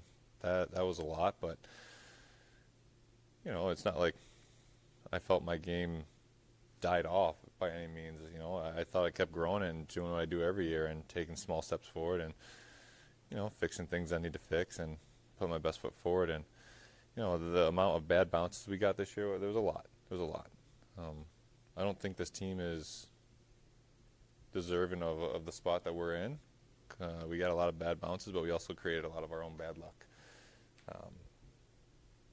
Gave us some bad bounces, played loose, tips and screens. I must be up there at the top of the league for tips and screen goals against. And, those are things you can't control. Every year I look at all my goals against and try to break down and what I'm doing this summer and, try to fix some details, bring some new details in. And, those are the two places that I have identified that I have no control over, are tips and screens. And no matter how much you can train for tips, you just never know how they're going to tip, and every tip's different, and there's no real read on it. If it hits you, it hits you. So, those are the two places that kill you. That's Connor Hellebuck talking about tips and screens largely. I mean, do you think he's letting himself off the hook a little bit too much, Dave? Well, I mean, I think it's a function of that's basically kind of throwing your defense under the bus a little bit, right? You're saying that these guys are available to get tips and screens, inside position and everything else. And if they were tied up, then those things aren't happening. So, I mean, I do think he lets himself off the hook because I'm sorry. First of all, there's a total. It can't be just one thing. There's a overarching theme. Number one, the coaching staff who allowed him to play over 60 games this season. I asked Scott Arniel at the beginning of the year about the plan for the goaltending, and again with the idea that there's been one goaltender in the last 15 years that has won a Stanley Cup playing more than 60 games. That was Jonathan Quick in 12-13, I think it was, for the Kings. But not Andrei Vasilevsky. I think the most games Andrei Vasilevsky's ever played and won the cup was 58, maybe. So, the days of Martin Brodeur playing 72 games in a season are over. Guys don't do it anymore. It doesn't happen. We addressed this as a problem a long time ago. We said, look, you can't play the goaltender this much. It doesn't work. I mean, again, don't listen to me. Listen to the history of the NHL. In the last 15 years, one goaltender, has won playing more than 60 games. And Connor Hellebuck, on a year you're supposed to reduce him, has that injury. And I'm sorry, he just wasn't the same player. He had a sub 900 save percentage. Now, again, I understand it's not just about him, it's about the team itself. And we talked about the flawed nature of this team. But the reality is that, Joe Pascucci and I broke it down when the Jets lost or that played that game against St. Louis Blues. Connor Hellebuck should not have given up the power play goal. But even if you want to find his power play goal, even though he's beat pretty clean, glove hand. Yeah. The goal against, what's his name? 55, the defenseman. Parayko. Shouldn't have been beat, but he got beat by that. So, Connor Hellebuck was definitely part of the problem. He got beat. Now, is it because the coaching staff played him too often? I would argue yes. He played 20 out of the last 22 games before they started using Eric Comrie again. So, it was a big yes, I just don't think he was the same goaltender. And what about his comments as a totality yesterday? His comments are, we started the show with them. Connor Hellebuck has been the backbone of the Winnipeg Jets for a lot of years now. Sure. We got the poll here. We can put the poll back up on the screen. Well, what are the results? I'm curious. Okay, so the results so far, the question was... Remember, Drew, there's people listening on the podcast who can't have the benefit of can't see visualizing. The question was, for how many more years will Connor Hellebuck be a member of the Winnipeg Jets? Mm-hmm. The options were until the contract expires, 26% said that. Yeah. Less than 1 year, 22% said that. Yeah. Between 1 and 3 more years, 48% went that. So that was the answer that won, and was between 1 and 3 more years. Basically, he's going to give the Jets another year. Yeah, and first of all, he really doesn't have a lot of say. You can, you might want to remove the poll now, Drew, because it's blocking your face. Blocking my face, yes. But anyways, I think, look, he wants to win a Stanley Cup, and he wants to win a Stanley Cup for the city of Winnipeg. Let's not make any bones about it. People can pretend he loves the city. I mean, Yeah, he was I very don't positive about the city and his contract. I was gonna say I mean, he was honest yesterday. I mean, like, guys don't see Winnipeg the same way he does. But let's not pretend like before folks are saying like get rid of him, get rid of him, get rid of him. Here's the quote. I've made it my home talking about the city of Winnipeg. Can you get basically, can you get the pieces that you need? Will the players come? These are always questions that you have in Winnipeg, said Hellbuck. I've made it my home and I like it here. But the majority of the league doesn't feel the same way. That was the quote, and he's not wrong. He's in fact being 100% accurate, and that is, as we know, the big challenge that Kevin Cheveldayoff has in acquiring players, signing free agents, whatever it might be. But at the same time, he's saying to Kevin Cheveldayoff, read between the lines. I mean, you don't even have to read that hard between the lines. It's pretty clear. He's saying that you can't lean on that as an excuse. You have to find a way to make this team better. What you did last offseason was not good enough, and your inaction, and I think this is the main part, is that your inaction during the season was doubly unacceptable. When you saw it wasn't working and you didn't do anything to address it, well, that's not good enough. I mean, I don't want to say that the organization is complacent, because I don't think that's the right word, but the organization is certainly passive and cautious to a fault. And well, for sure. I mean, look, Drew, we saw it years ago when they refused to acquire Mark Stone for the cost of acquiring Mark Stone. And let me tell you how much would, even if 1 year of Mark Stone in a critical year would have been a difference maker for the Winnipeg Jets. Now, Kelly McCrimmon basically moved into Canada Life Center while the Vegas Golden Knights were vying for him as well in that trying to acquire him from the Ottawa Senators. But you're right. They are cautious and they do sometimes overvalue things. But I think all of this can be true. Connor Hellebuyck was definitely part of the problem. Connor Hellebuyck wasn't at his best. The organization made bad decisions in terms of overplaying their number one goaltender. I mean, we saw it. Eric Comrie, until he got hung out to dry by his teammates the last couple of games, was on a 6-game win streak. He was playing pretty good hockey. So I think that, and I think that Connor Hellebuyck would also acknowledge that. I mean, I know because I've heard him acknowledge that when they win, the William Jennings, or when he wins the Hart, it's not because he was the best goaltender in spite of his team. He was the best goaltender on a very good hockey team that made his life a lot easier. So, I mean, that's a function of a team that needs to improve. And that's why as important as it is to get better in the top 6, and there's no question about it, the defense is going to have to, I mean, and again, it's a collective defense. I mean, look, Mark Scheifele and Kyle Connor defensively, they were good offensively this year, but there were holes in their game. We saw it in the last game. Was it the first goal against, where Mark Scheifele was there, and then he just wasn't, and they get burnt on the breakaway goal. But I just think that it's not like there's one thing. It's not like you're like, all right, one thing, there you go. That answers the question and that solves the problem, and there you go. And just kind of neat and tidy. Nothing's neat and tidy here. So all these things are true. And the one thing that, again, like you look at that top draft pick this year, and that to me has to be on the table for if you're going to be winning with this core, you have to be, again, provided it doesn't end up becoming the lottery, you don't win the lottery and become a first or a second. Right. Which obviously could have an immediate impact. Well, it's sort of funny that, with it's funny that this is the year where a top centerman, the 2 top centermen, are not projected really in the top 5 necessarily. They're more projected in that 6 to 10 range where the Jets currently sit.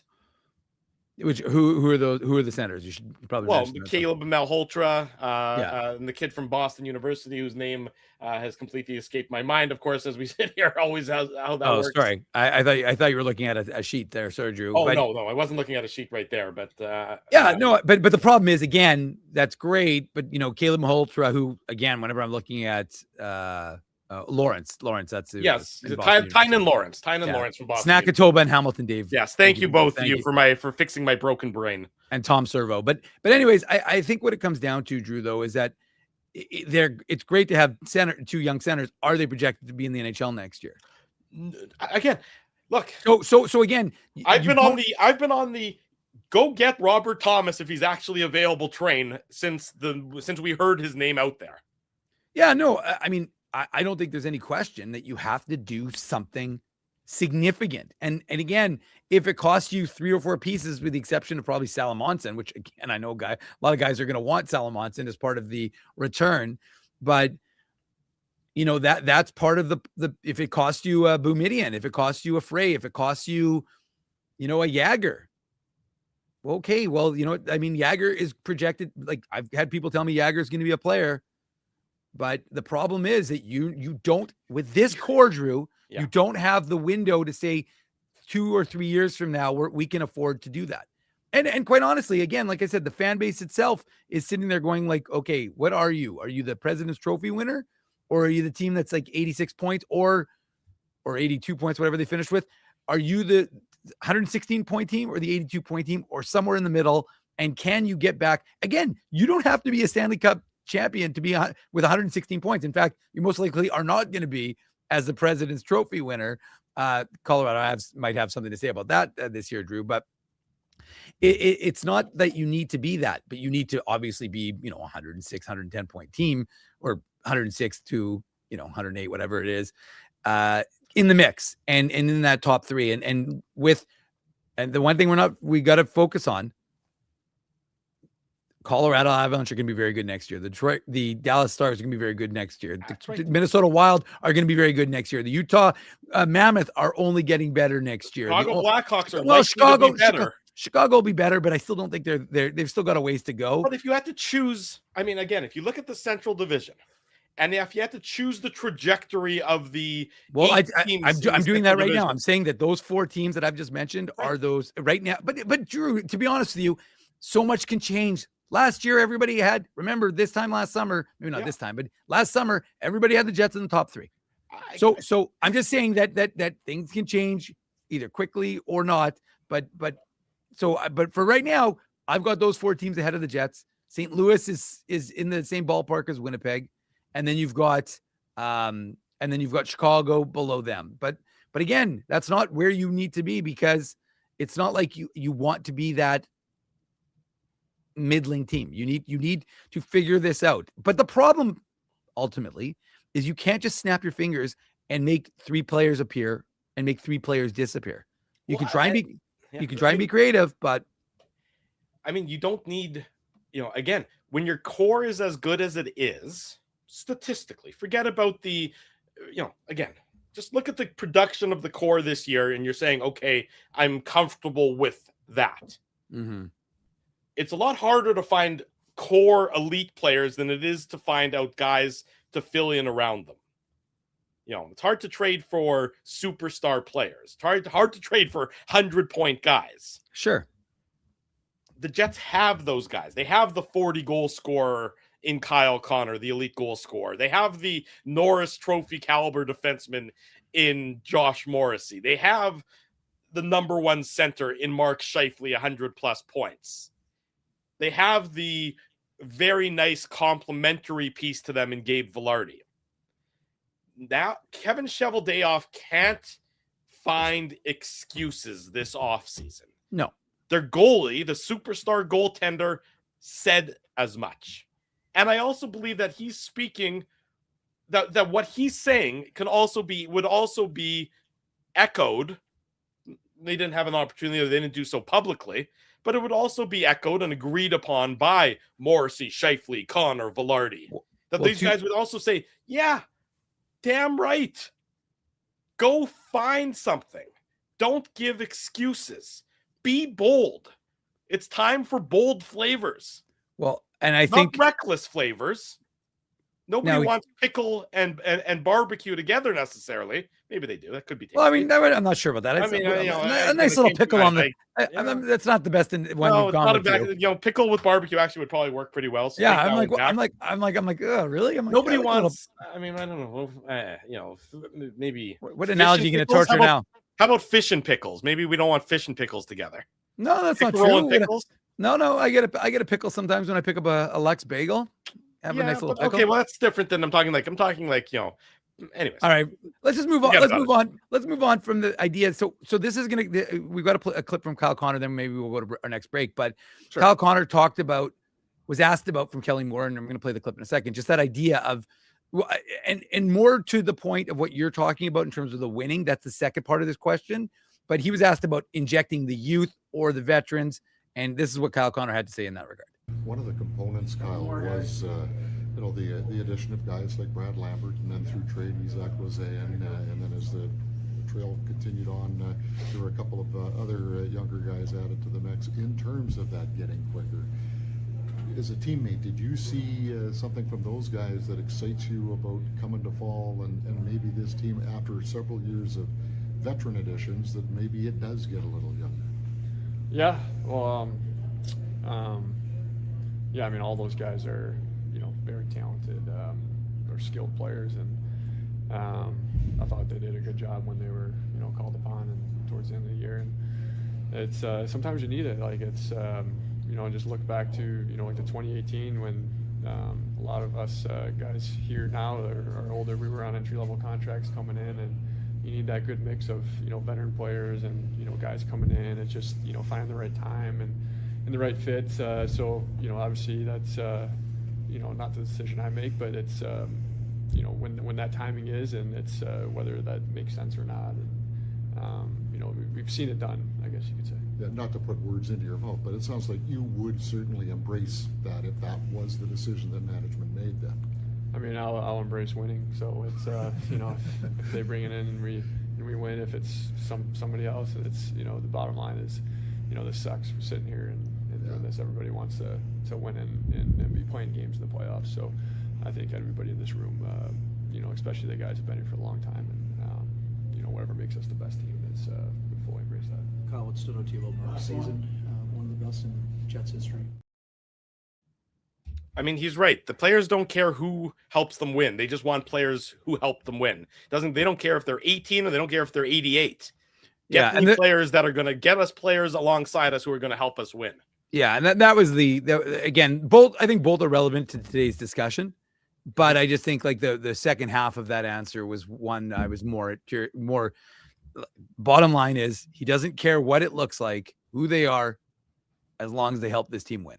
So that is the overarching theme. They don't want to be having.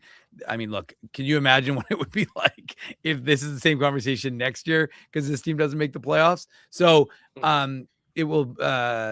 Well, we'd probably have like triple the numbers in the chat. We appreciate everyone joining us this morning. Nice that you're spending your Saturday morning with us. Make sure you smash that like button. Make sure you're subscribing. It's mid-February out there. They have nobody wants to go outside right now. That is true. We got to thank Mother Nature for ensuring that nobody wants to be outside so they can spend their Saturday morning with us. And I was going to ask Kenny when the Manitoba Golf Tour starts, but I think it might be delayed for a couple months. I'm sure. It's funny actually when you mentioned that, and you're like, and he's made that comment. I'm like, believe me, if there's golf anywhere, Kenny will sniff it out, and he'll find if there's a exposed green at any point. Maybe the entire province isn't blanketed. Kenny will find it.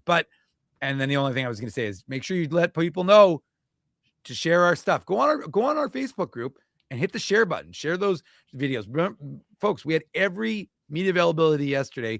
Homicide, Rob Mahoney. We had every media availability front that was done yesterday on the YouTube channel. So make sure you're subscribed, and we'll have, of course, comprehensive breakdown of Scott Arneal and Kevin Cheveldayoff on Monday. Chris Smith asked if we were going to do a show, Drew, and I said if there's something of note, then maybe we would come back and do an unexpected live show. But as of like right a Monday now, show, you're saying a Monday show potentially, but as of right now, we don't have a plan to do a Monday show. But time will tell if events warrant. Yeah, subject to change. Yeah, if events warrant, then we shall do so. We'll take a break and come back with more of the Illegal Curve Hockey Show. Drew Mandel, Dave Manouk, presented by our friends at Play Now. 30 minutes of fun still to come here on the Illegal Curve Hockey Show. I want to thank you for not betting with Play Now and choosing our illegal gambling site instead. Because we couldn't afford things like this without your money. So much of your money. Now you might have questions like, do our profits benefit your community? No.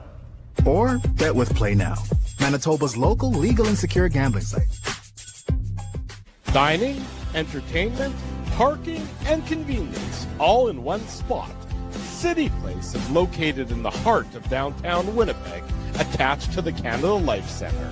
Whether you're working, living, or out for a night in the downtown, make City Place your go-to destination before or after the fun finds you. Lunchtime, game time, anytime. Visit City Place at 333 St. Mary Avenue, next to Canada Life Centre. Boys, I've made an important life decision, and I need your support. Oh boy. I've decided to get a grill. You mean a barbecue grill for cooking? Like, that's not an important life decision, Ezzy. No. A grill for my teeth. A grill for your teeth? Do I even want to know why you're doing this? It's simple, really. Every time I go to Holt Dental, I get treated so very well by Dr. John and his team that I need to keep finding additional reasons to go back. I rely on Holt Dental for all of my dental needs, and they do it all, from regular cleanings to cosmetic dentistry. Plus, they have free parking at their front door, and you know how much I love my convenient parking. For all your dental needs, Illegal Curve recommends Holt Dental, conveniently located on Taylor Avenue near Grant Park Mall. For more information, visit them online at holtdental.ca. For over 40 years, Rumors Restaurant and Comedy Club has been Winnipeg's home for stand-up comedy. Renowned in the comedy world as a must-play venue, Rumors has recently been named Canada's top comedy club and a top 5 comedy club in North America. From birthday parties to date nights to fundraisers, wedding socials, and everything in between, Rumors is your destination for the best live entertainment Winnipeg has to offer. For information on upcoming shows, Rumors' incredible promotions, and to purchase show tickets, visit rumorscomedyclub.com. Hey Winnipeg, Joe Carter here. I look forward to joining you in Winnipeg on June 4th for the Rady JCC Ken Cronson Sports Dinner. See you in June. Don't be late. At Boston Pizza, a fast lunch doesn't have to mean fast food. Now you can get a $15 lunch served in just 20 minutes, including your choice of a main, side, and drink. That's right, lunch for $15 at your local Boston Pizza.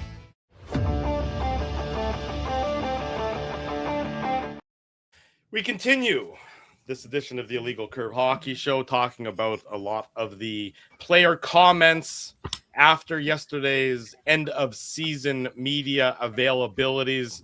The noise, of course, the news, of course, being about Connor Hellebuyck and his comments. Elliot Friedman led off his 32 Thoughts column, which just came out about maybe 15 minutes ago, talking about Hellebuyck and talking about the comments. And I do agree with Elliot in that I don't believe the organization is going to panic as a result of Connor Hellebuyck's comments. I don't envision that there's going to be a rash move done by the organization with regard to Hellebuyck's comments, and I will be stunned if he's not the Jets' starting goaltender next season. But at the same time, I do also think the organization hears him and will have to do something to address this, because if they don't, and if it's a similar start to next year, or a similar, if next year is unfolding in a similar vein to how this year did, then I could see there being big changes afoot with regard to the Winnipeg Jets and their goaltender, their superstar goaltender. I don't think they're going to all of a sudden put a for sale sign next to Connor Hellebuyck on their Puckpedia page. But this Jets team, they have to do something. They cannot they have to find that identity. To me, that's the biggest challenge. Is that you have to go back to being the team that was successful for the 3 years with Rick Bowness and Scott Arniel's first year. If that's the way the Jets head coach, assuming it's Scott Arniel, wants to be and wants to play, you have to fit those pieces for him. It just can't be old and slow again next year, Dave. And let's hear from Connor Hellebuyck one more time with regard to that. If your game depends on sort of your reads and things not being as chaotic in front of you, I imagine that's one of your messages in your exit meetings and things like that. So how How is Winnipeg meant to maybe make your life a little bit more predictable? Is it the standards of the guys who played? Is it that they actually need to go out there and kind of make a splash or make moves or get those guys that you say not everybody will come? Yeah, I mean, that's a great question for Chevy. It really is. From my perspective, I would like to see. I mean, complacency is just it's not what we're gonna. It's not gonna get us forward. It's not going to get us moving forward. So something's got to happen. I'm not going to sit here and just throw every guy under the bus because honestly, I'm a goalie and I know goaltending really well. I can't say, oh, this forward did this and that defense did that. Like, that's not my spot. And I believe in every guy and giving their A+ effort every single night. And that's a lot of times that's all you can ask is give your all every single night. And as a teammate, I can really rally behind that and really cherish those moments with those guys. But to just put that same product on the ice, I don't think it worked for a reason. I mean, don't take it from me, don't take it from Drew. Take it from him. And look, it's interesting, right? He walks a fine line there. I mean, Connor Hellebuck's next job maybe as a politician because very political in that comment, not wanting to throw any of his Don't teammates. bring politics into the equation. That happened earlier in the year, and nobody liked that. Oh, I don't remember. Oh, you're talking about that. Yeah. Anyways, but no, the point is that I'll just keep moving on. Yeah. The point, we have too much to talk about today to get derailed. But I think, look, he's saying, without saying, but kind of saying, this team wasn't good enough. Now, the one thing I would have liked to have heard is that him say a little bit more of "I wasn't good enough." Mm-hmm. That's not part of his mantra. That's not part of his way of doing things. Yeah. Again, Connor Hellebuck's the guy who let in 6 goals and said, "I like my game." So I mean, he's you're never a positive affirmation kind of guy when it comes to his own play. Yeah, he reminds me of my buddy Richard Tapper. That was his mantra, was to a power of positivity. But anyways, getting back to his comments, I mean, he's not wrong, right? Like, you want to pillory the guy, but he's not wrong. This team can't roll out the same defensive group. They can't roll out the same group of forwards and expect that you're going to get the, 630 winning percentage team and not the 200% winning team. So, I mean, that to me is the reality for the team. So I agree with you, Drew. I think Connor Hellebuck is here for next year. Unless things go crazy off the rails and then they decide to make some changes here.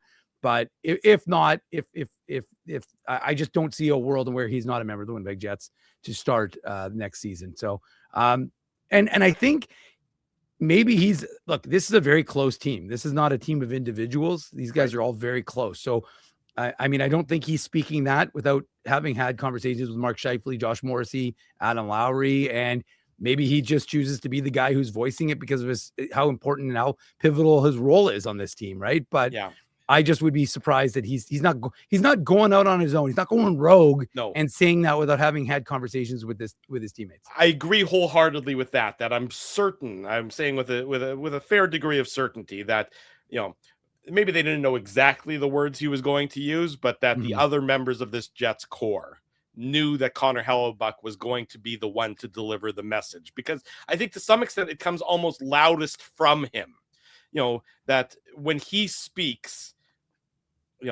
his voice carries the most weight. I mean, Adam Lowry's is going to do his speaking, and his leadership in a different manner. And with regard to Adam Lowry, again, he's not an offensive driver of this team. He's a heart and soul guy on this team. He said in his media exit interviews that, he was not good enough this year as a captain. He, put it on his shoulders saying, I myself need to be better. Mm-hmm. That's what I sort of like about the exit interviews, is that there wasn't, maybe Connor Hellebuck could have accepted a little bit more of the blame, but I don't think that he's excusing his performance. I don't think he's happy with his performance this year, despite the tips and the screens and all that jazz. Mm-hmm.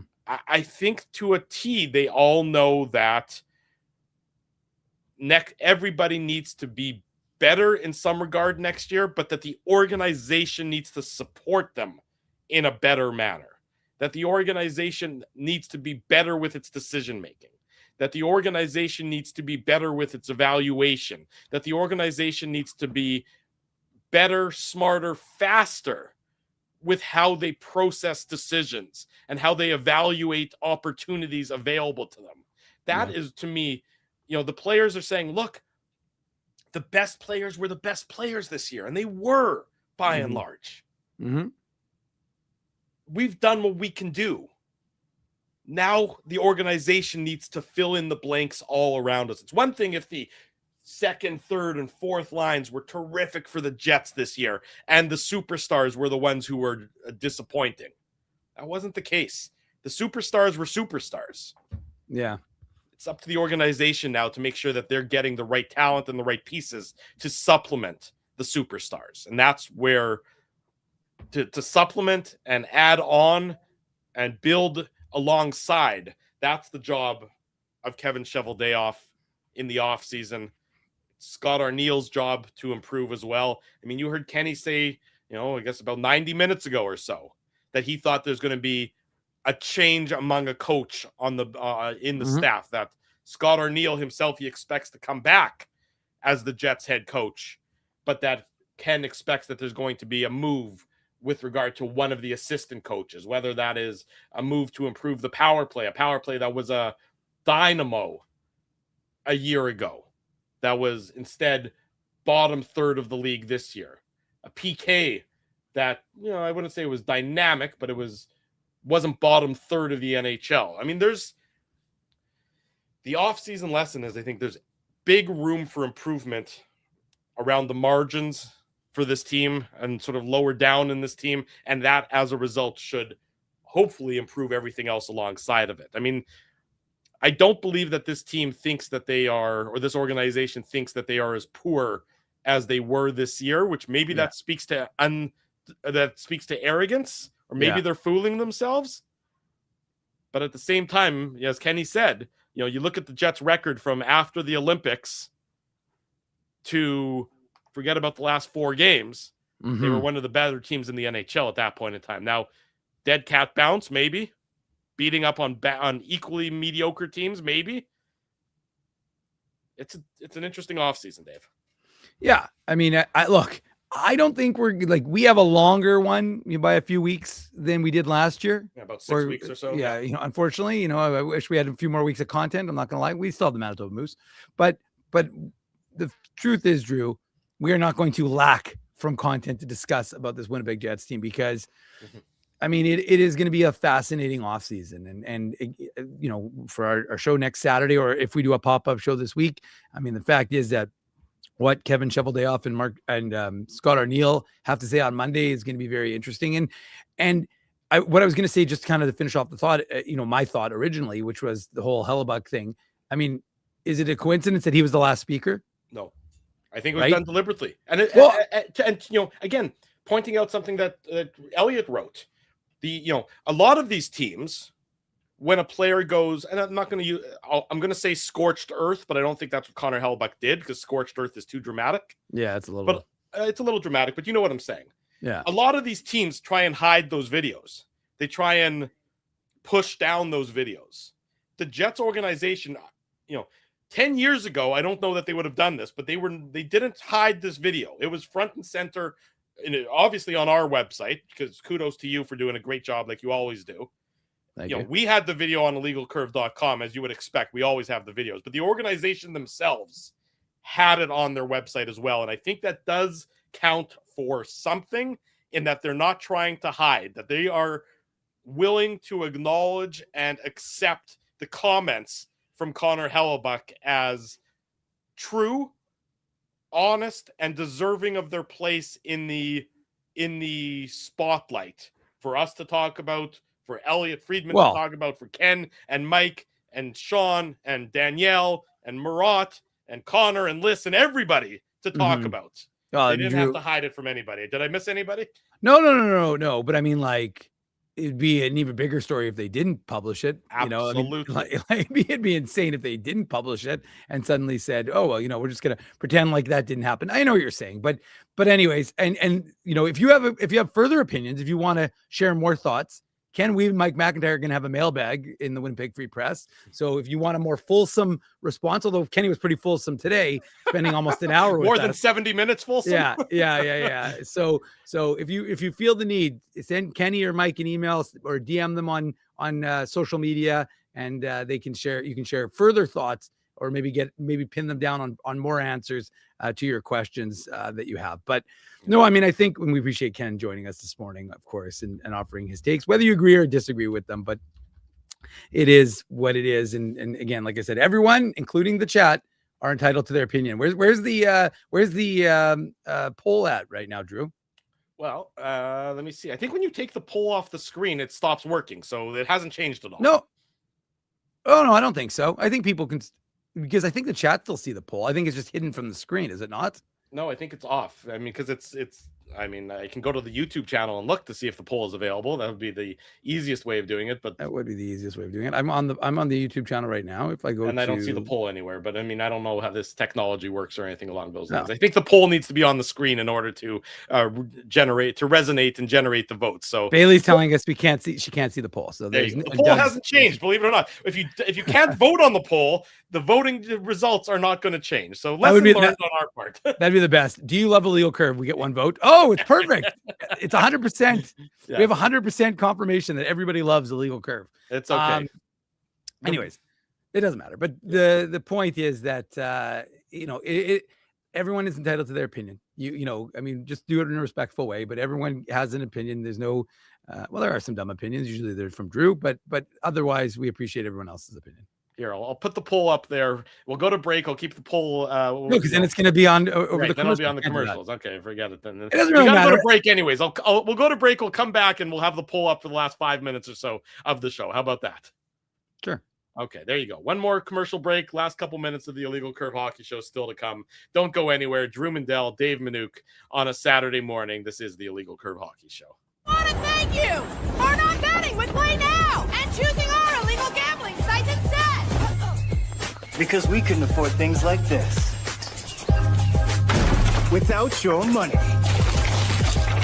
So much of your money. Now you might have questions like, do our profits benefit your community? No. Or bet with Play Now, Manitoba's local legal and secure gambling site. Dining, entertainment, parking, and convenience, all in one spot. City Place is located in the heart of downtown Winnipeg, attached to the Canada Life Centre. Whether you're working, living, or out for a night in the downtown, make City Place your go-to destination before or after the fun finds you. Lunchtime, game time, anytime.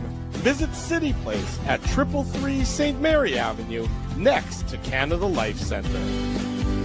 Boys, I've made an important life decision, and I need your support. Oh, boy. I've decided to get a grill. You mean a barbecue grill for cooking? Like, that's not an important life decision, Ezzy. No. A grill for my teeth. A grill for your teeth? Do I even want to know why you're doing this? It's simple, really. Every time I go to Holt Dental, I get treated so very well by Dr. John and his team that I need to keep finding additional reasons to go back. I rely on Holt Dental for all of my dental needs, and they do it all, from regular cleanings to cosmetic dentistry. Plus, they have free parking at their front door, and you know how much I love my convenient parking. For all your dental needs, Illegal Curve recommends Holt Dental, conveniently located on Taylor Avenue near Grant Park Mall. For more information, visit them online at holtdental.ca. For over 40 years, Rumors Restaurant and Comedy Club has been Winnipeg's home for stand-up comedy. Renowned in the comedy world as a must-play venue, Rumors has recently been named Canada's top comedy club and a top 5 comedy club in North America. From birthday parties to date nights to fundraisers, wedding socials, and everything in between, Rumors is your destination for the best live entertainment Winnipeg has to offer. For information on upcoming shows, Rumors' incredible promotions, and to purchase show tickets, visit rumorscomedyclub.com. Hey Winnipeg, Joe Carter here. I look forward to joining you in Winnipeg on June 4th for the Rady JCC Ken Cronson Sports Dinner. See you in June. Don't be late. At Boston Pizza, a fast lunch doesn't have to mean fast food. Now you can get a $15 lunch served in just 20 minutes, including your choice of a main, side, and drink. That's right, lunch for $15 at your local Boston Pizza.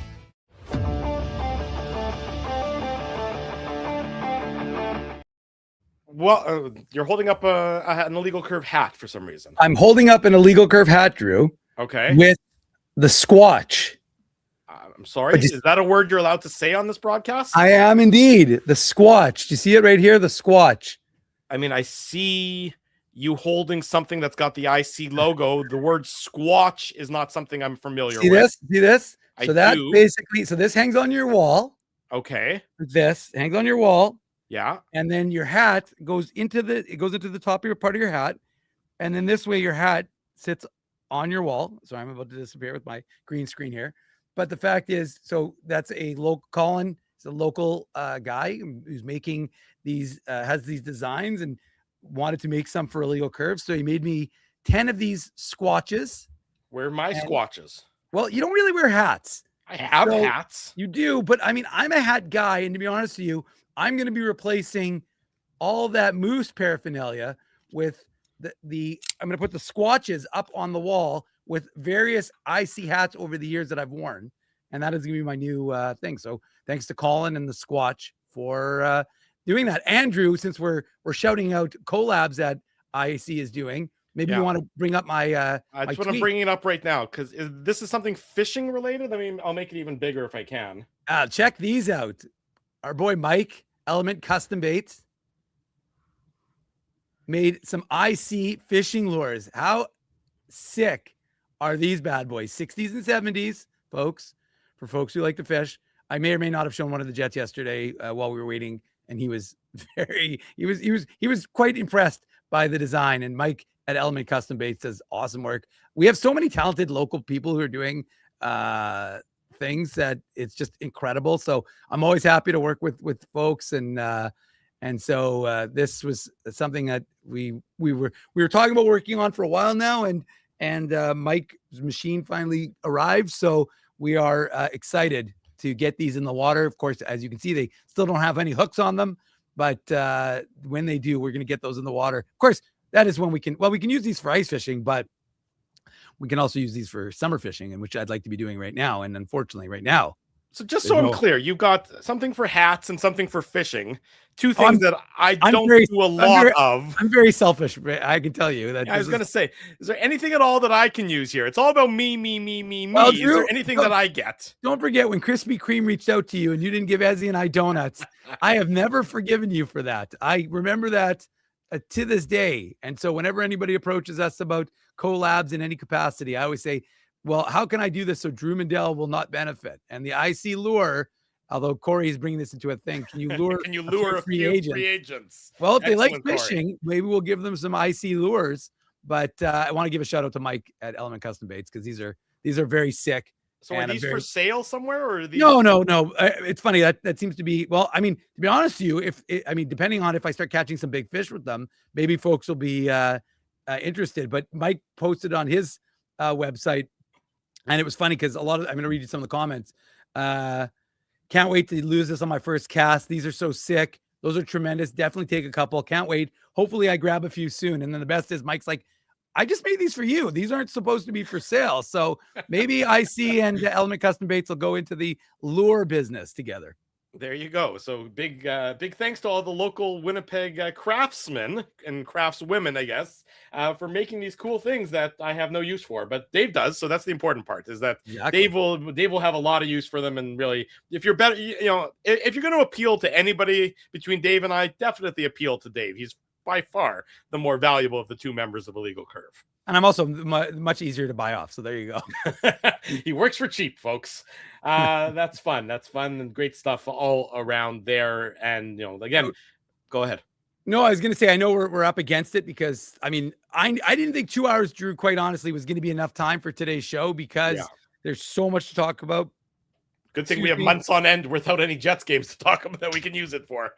Yeah, Desert Lab does make a good point. For those listening without video, those are icy fish hooks, not, well, I'm not going to say the next part, but Yes. you know, we're not, the FCC don't rule us, but the fact is, CRTC, this is Canada, my man. I know, I'm just joking, Drew.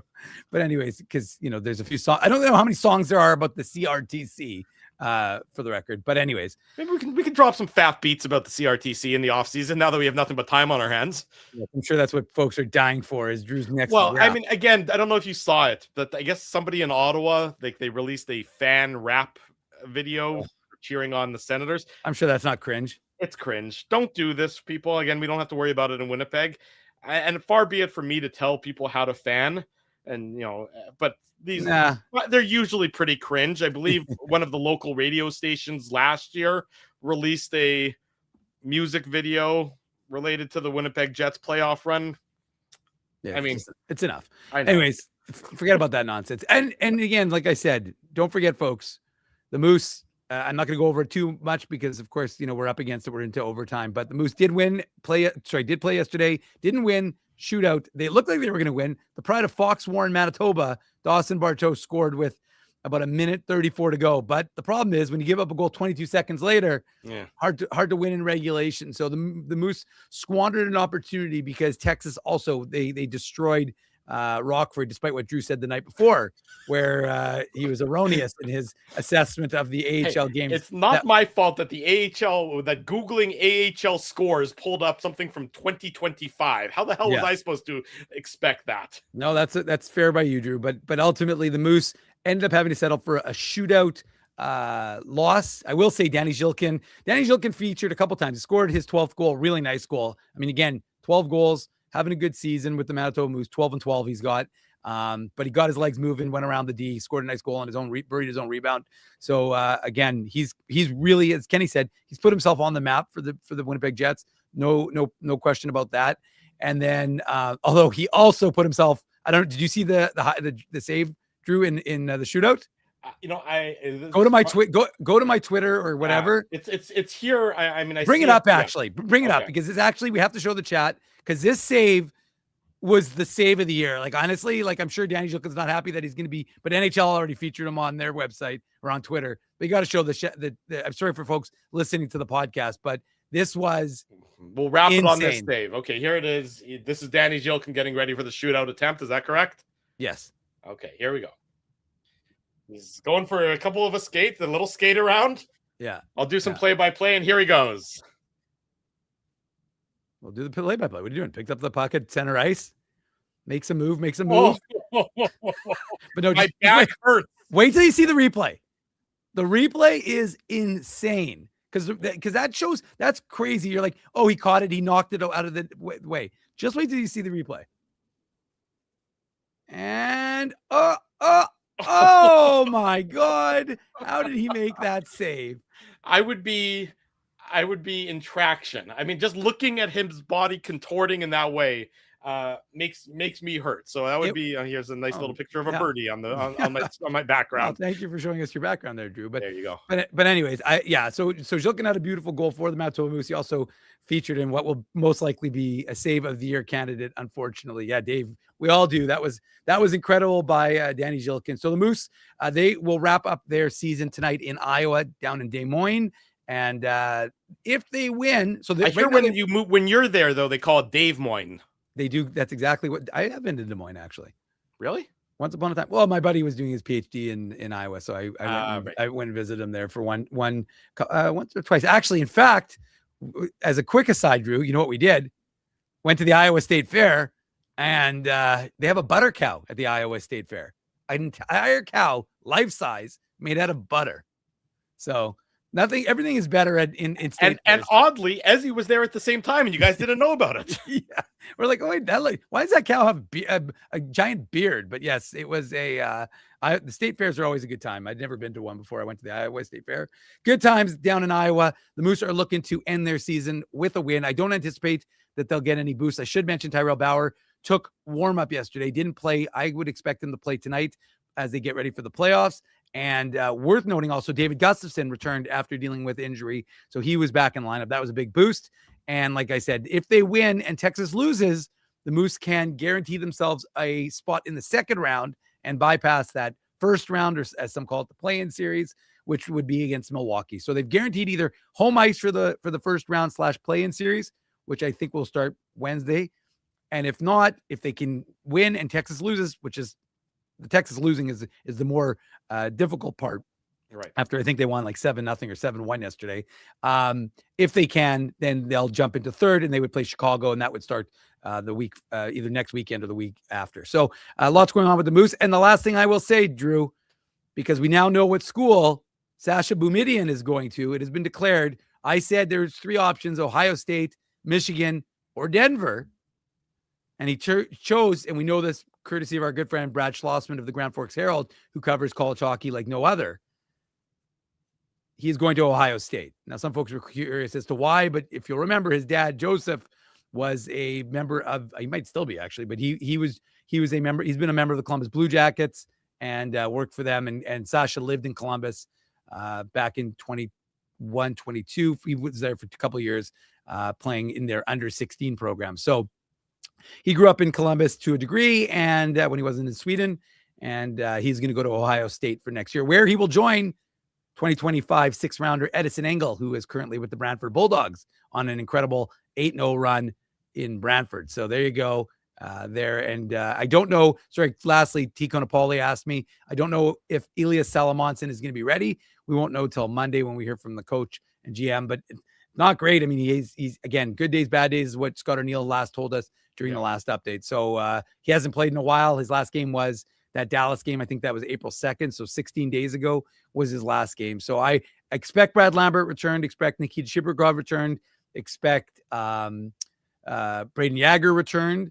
Elias Salamonson will be returned, but I don't know if I would anticipate him. And again, as I said, 2022 4th rounder Garrett Brown, right shot, 6'3", 6'4", 190-pound defenseman. He'll be joining the Moose on Monday as well when they get ready for skating. So remember, the Jets coverage will technically end, although we'll still have plenty on Monday, and we'll have all your Moose coverage for your only source of Moose coverage all year long. We're not Johnny come latelys, Drew. We're there all year long. Practice games. We got you covered. There you go. Dave M. giving you the update on everything to do with the Manitoba Moose and junior hockey and college hockey with regard to the Winnipeg Jets. That does it for us on this Saturday morning edition of the Illegal Curve Hockey Show. A big thank you to all of you for joining us. Big thank you to all who make the post-game show. Those are done for the year. The Saturday show, the website, a possibility. Our friends at Rumors Restaurant and Comedy Club, Play Now, Holt Dental, City Place, Wheatland Hockey, Boston Pizza, and the Rady JCC Sports Dinner coming up on Thursday, June 4th. Support all these fine businesses because of their continued support of Illegal Curve Hockey. Plenty of coverage on our website, illegalcurve.com. The YouTube page is overflowing with media availabilities from yesterday. We'll have you covered all weekend as events warrant, and we'll have you covered on Monday when the management end-of-season meetings occur at the Matt Frost Media Center in downtown Winnipeg. Until then, if you haven't already done so, smash the like button, subscribe to the channel, turn your notifications on, and tell your friends and tell your family the best place to be after each and every Winnipeg Jets game, and again on Saturday mornings, is the Illegal Curve YouTube channel. Thanks, everyone, for joining us. For Dave Manouk, I'm your host, Drew Mindell. If it's Saturday, it's the Illegal Curve Hockey Show.